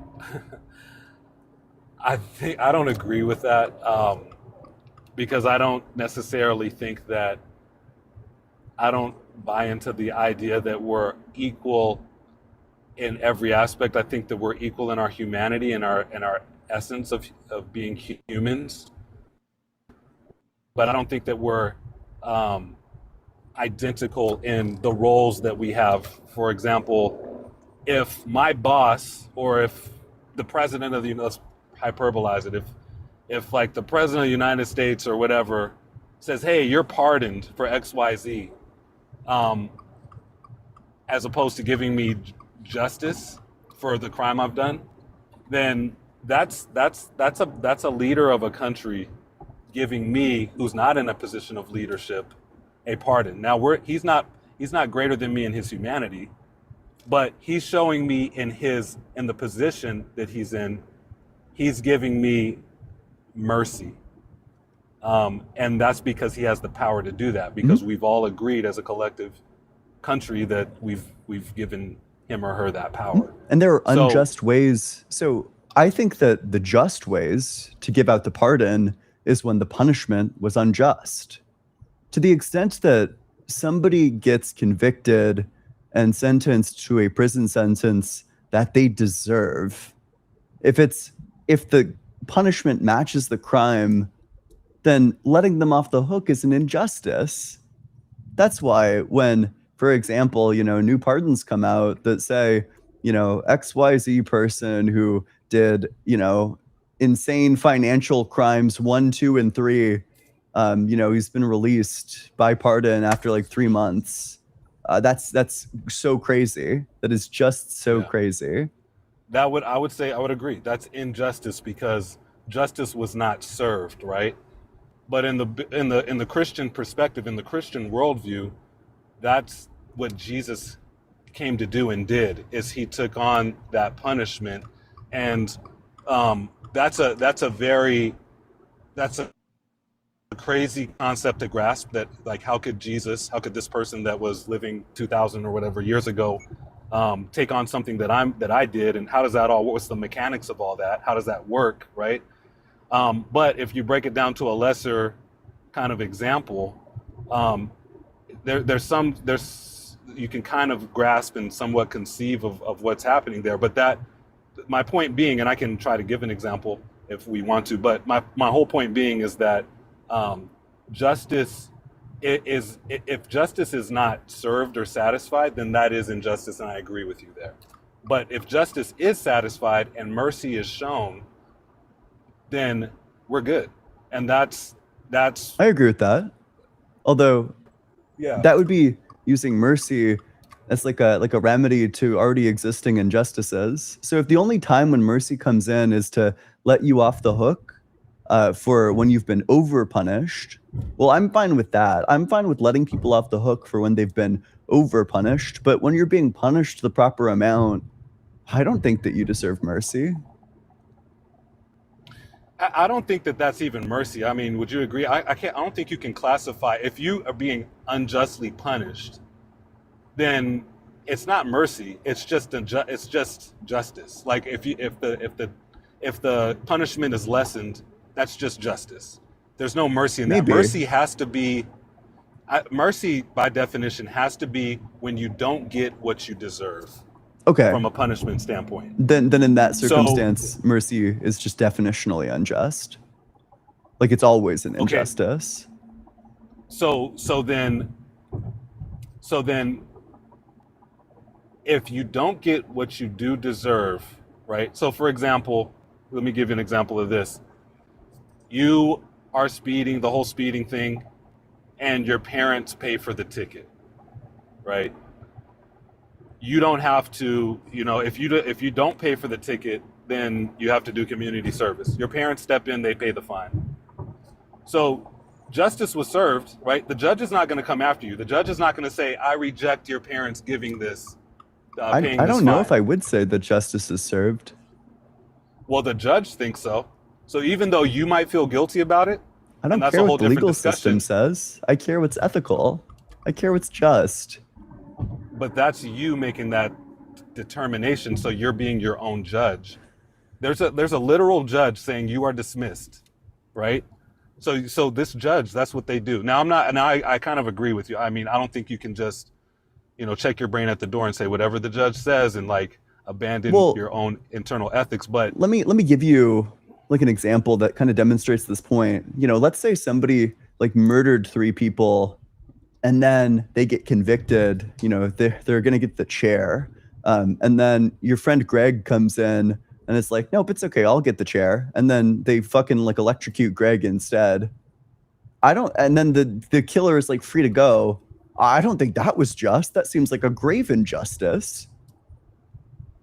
I mean, that to me seems like somewhat of a grave injustice too. Yeah, I mean that seems like I don't know that that's an example that I would agree with. Like, I more so would.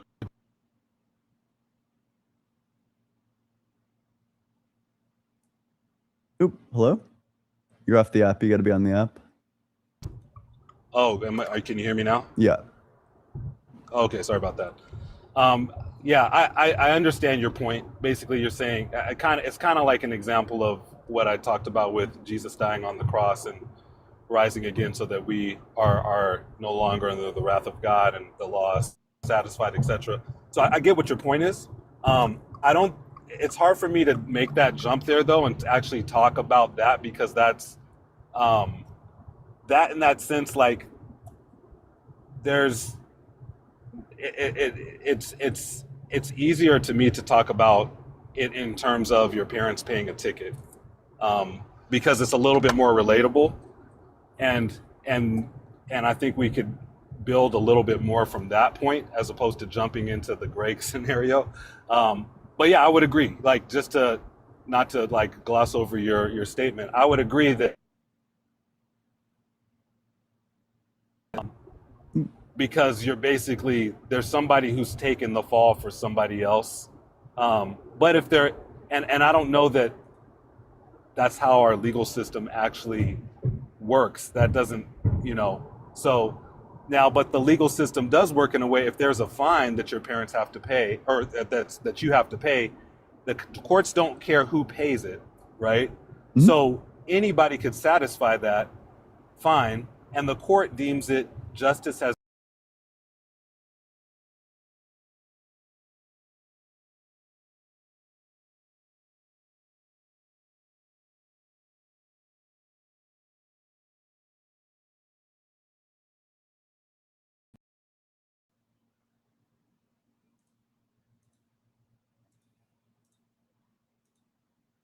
I think it's an injustice. Yeah. I can give you an example of this too. Let's say that, because typically I think what helps soften people's intuitions on this is that, typically the parents will give them a punishment anyway. But, or wait, sorry, 1 sec. I gotta reshare this stuff.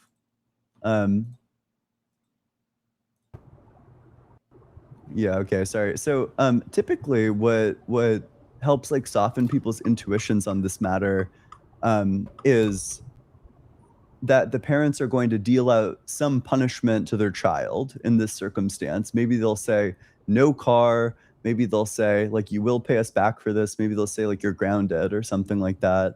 Yeah. But imagine a circumstance where the parents step in, pay the fine, and then buy the kid a new car. And then there's like no punishment at all. And the person, like, I don't know. Well, okay, wait. It's just speeding, but like, let's say they were like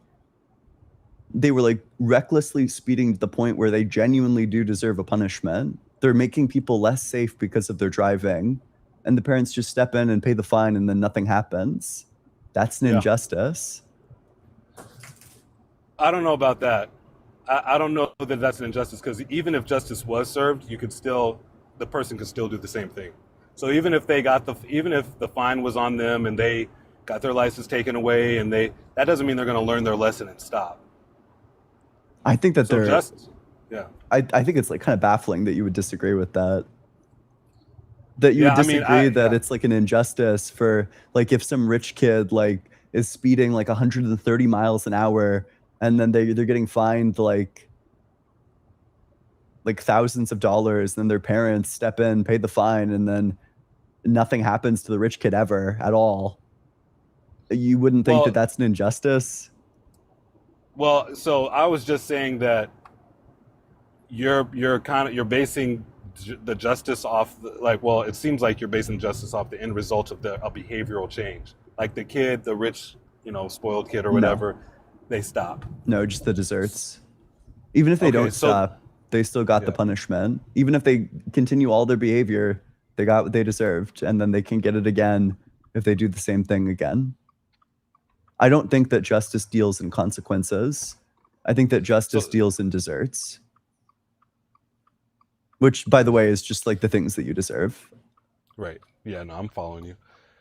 Yeah, I mean, so I guess that's so that I'm following you, but that's just hard for me to kind of grasp because like the desserts, the deserving, and justice being somewhat like with the ought, with what ought to be in the universal, the theoretical universal application stuff that you're talking about earlier.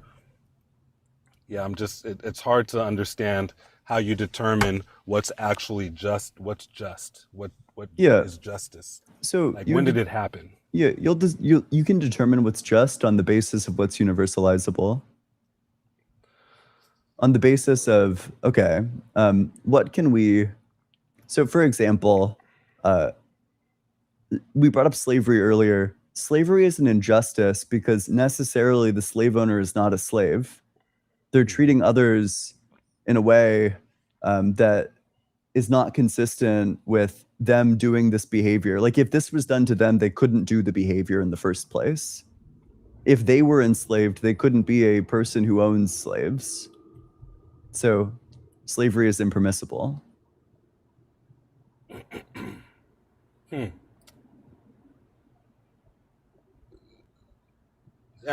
Okay. I think I'm understanding. I Or mean, like so you're saying, yeah. another example, murder.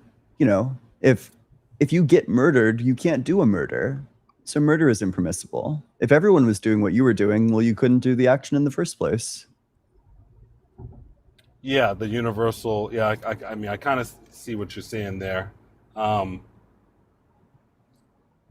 What about? I mean, what else? What else? Is there any other examples that you could give? Yeah, I mean, I think like the general thing is that you ought not violate people's freedom and well-being unless they're violating people's freedom and well-being. That in order to take any action, you're going to need your freedom and well-being. So you can't take actions that take away other people's freedom and well-being unless they're like aggressing. Okay, and so how do you but then the level of the punishment. So you said like for like earlier. What is that like? So if somebody's lying, right? Obviously, we all can't lie. That would be a bad world. That'd be like hell. I'm So not sure about that one. I think that there are circumstances where lying is permissible. Although, well, okay. yeah, this is an example that people sometimes give as like something that fails the test of universalizability. It's not super clear why it would. I mean, okay, I'll kind of go there with you, but let's just say this. Do you agree that maybe it's the exception, but it definitely can't be the rule? I think that you have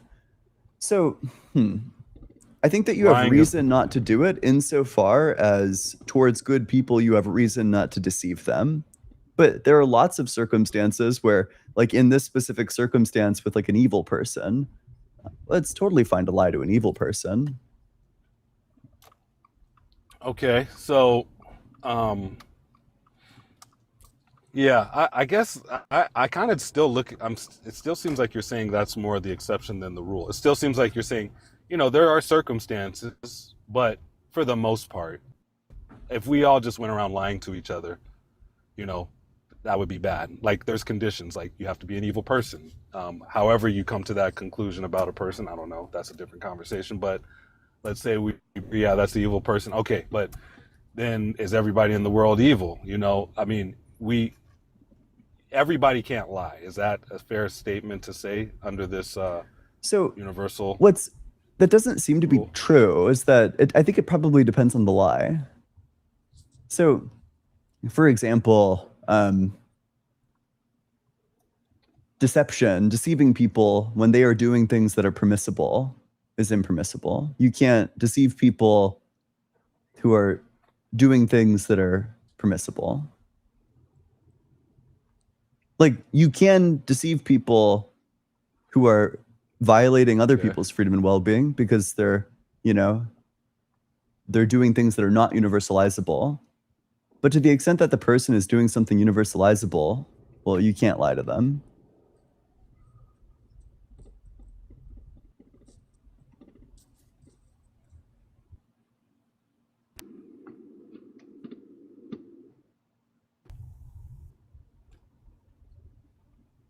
I think I lost you. Can you hear me? Yeah. But listen, we've been hello? talking for like an hour Okay. and 40 minutes, so I'm probably going to Sorry. move on to the next one. Okay, this person's been waiting for like literal hours. I bet they're probably gone, but if they're not, then I will talk to them. Hey, how's it going? Sarah, are you there?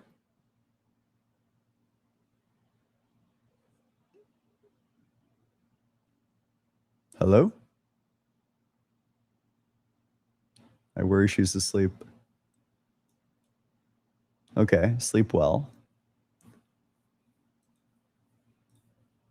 All right, let's read supers. Teamy T, thanks so much for the super chat. No one would believe if heaven wasn't promised. I think that's probably true. Slow TDI, thanks so much for the super chat. He still can't name a person. Name one person. Just one. I'll wait. JM, thanks so much for the super chat. Thumbs up to you too.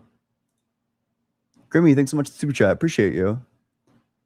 It's a matter of priorities. Self-preservation is more animalistic behavior that is more reactionary, while being empathetic requires reflection and acknowledgement. I think that could be true. That strikes me as being true, that empathy is the sort of thing that our cognitive biases, especially like the deepest ingrained ones, like our heuristics, skew heavily towards self-interest. That it's only upon rational reflection,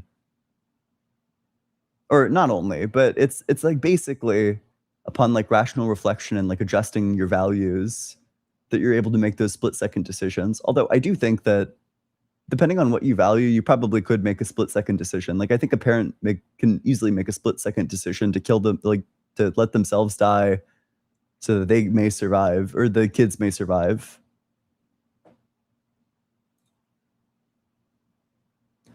Prod Polaraxes, thanks so much for the super chat. Hi, Ian. I don't know if you play chess. I feel like you're a good chess player.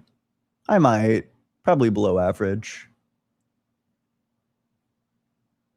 Average in terms like chess players, right? Like obviously, I'd crush somebody who's never played chess before. Grimmy, thanks so much for the super chat. Many religions promote avoiding accountability by forgiveness through belief or repentance to God. Yeah, which is like crazy, right?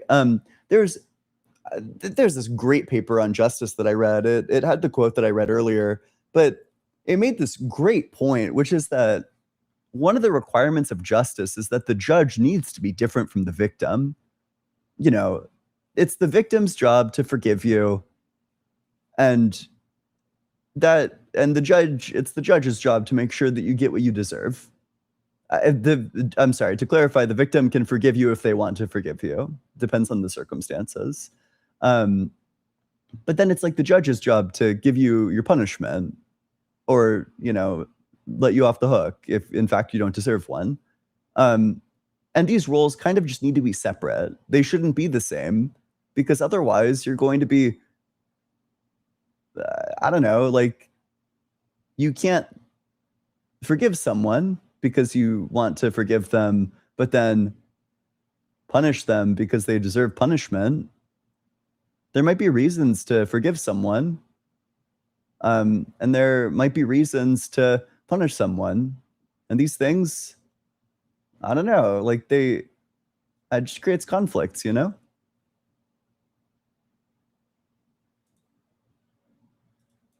Anyway, what else do we have? Do we have anything else? We're doing a reading group. It's Rosalind Hursthouse's On Virtue Ethics. It's going to be July 25th at 8 p.m. It's the 4th chapter about virtuous motivation. we're doing a Mecha Chameleon game night in the Discord, discord.gg/allegedlyian. Come join. It's going to be fun. And additionally, I'm dropping a new video right now. Check that video out. It's titled Christian Shockingly Agrees That God is a Sick Fuck.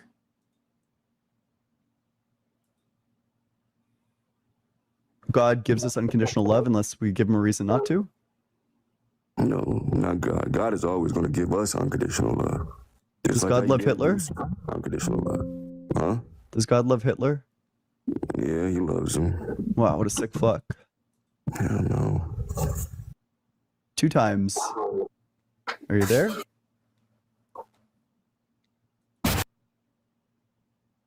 Yeah, go check it out. Go give it a big old like.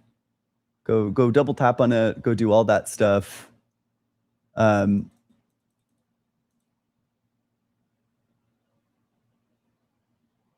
gonna be fun.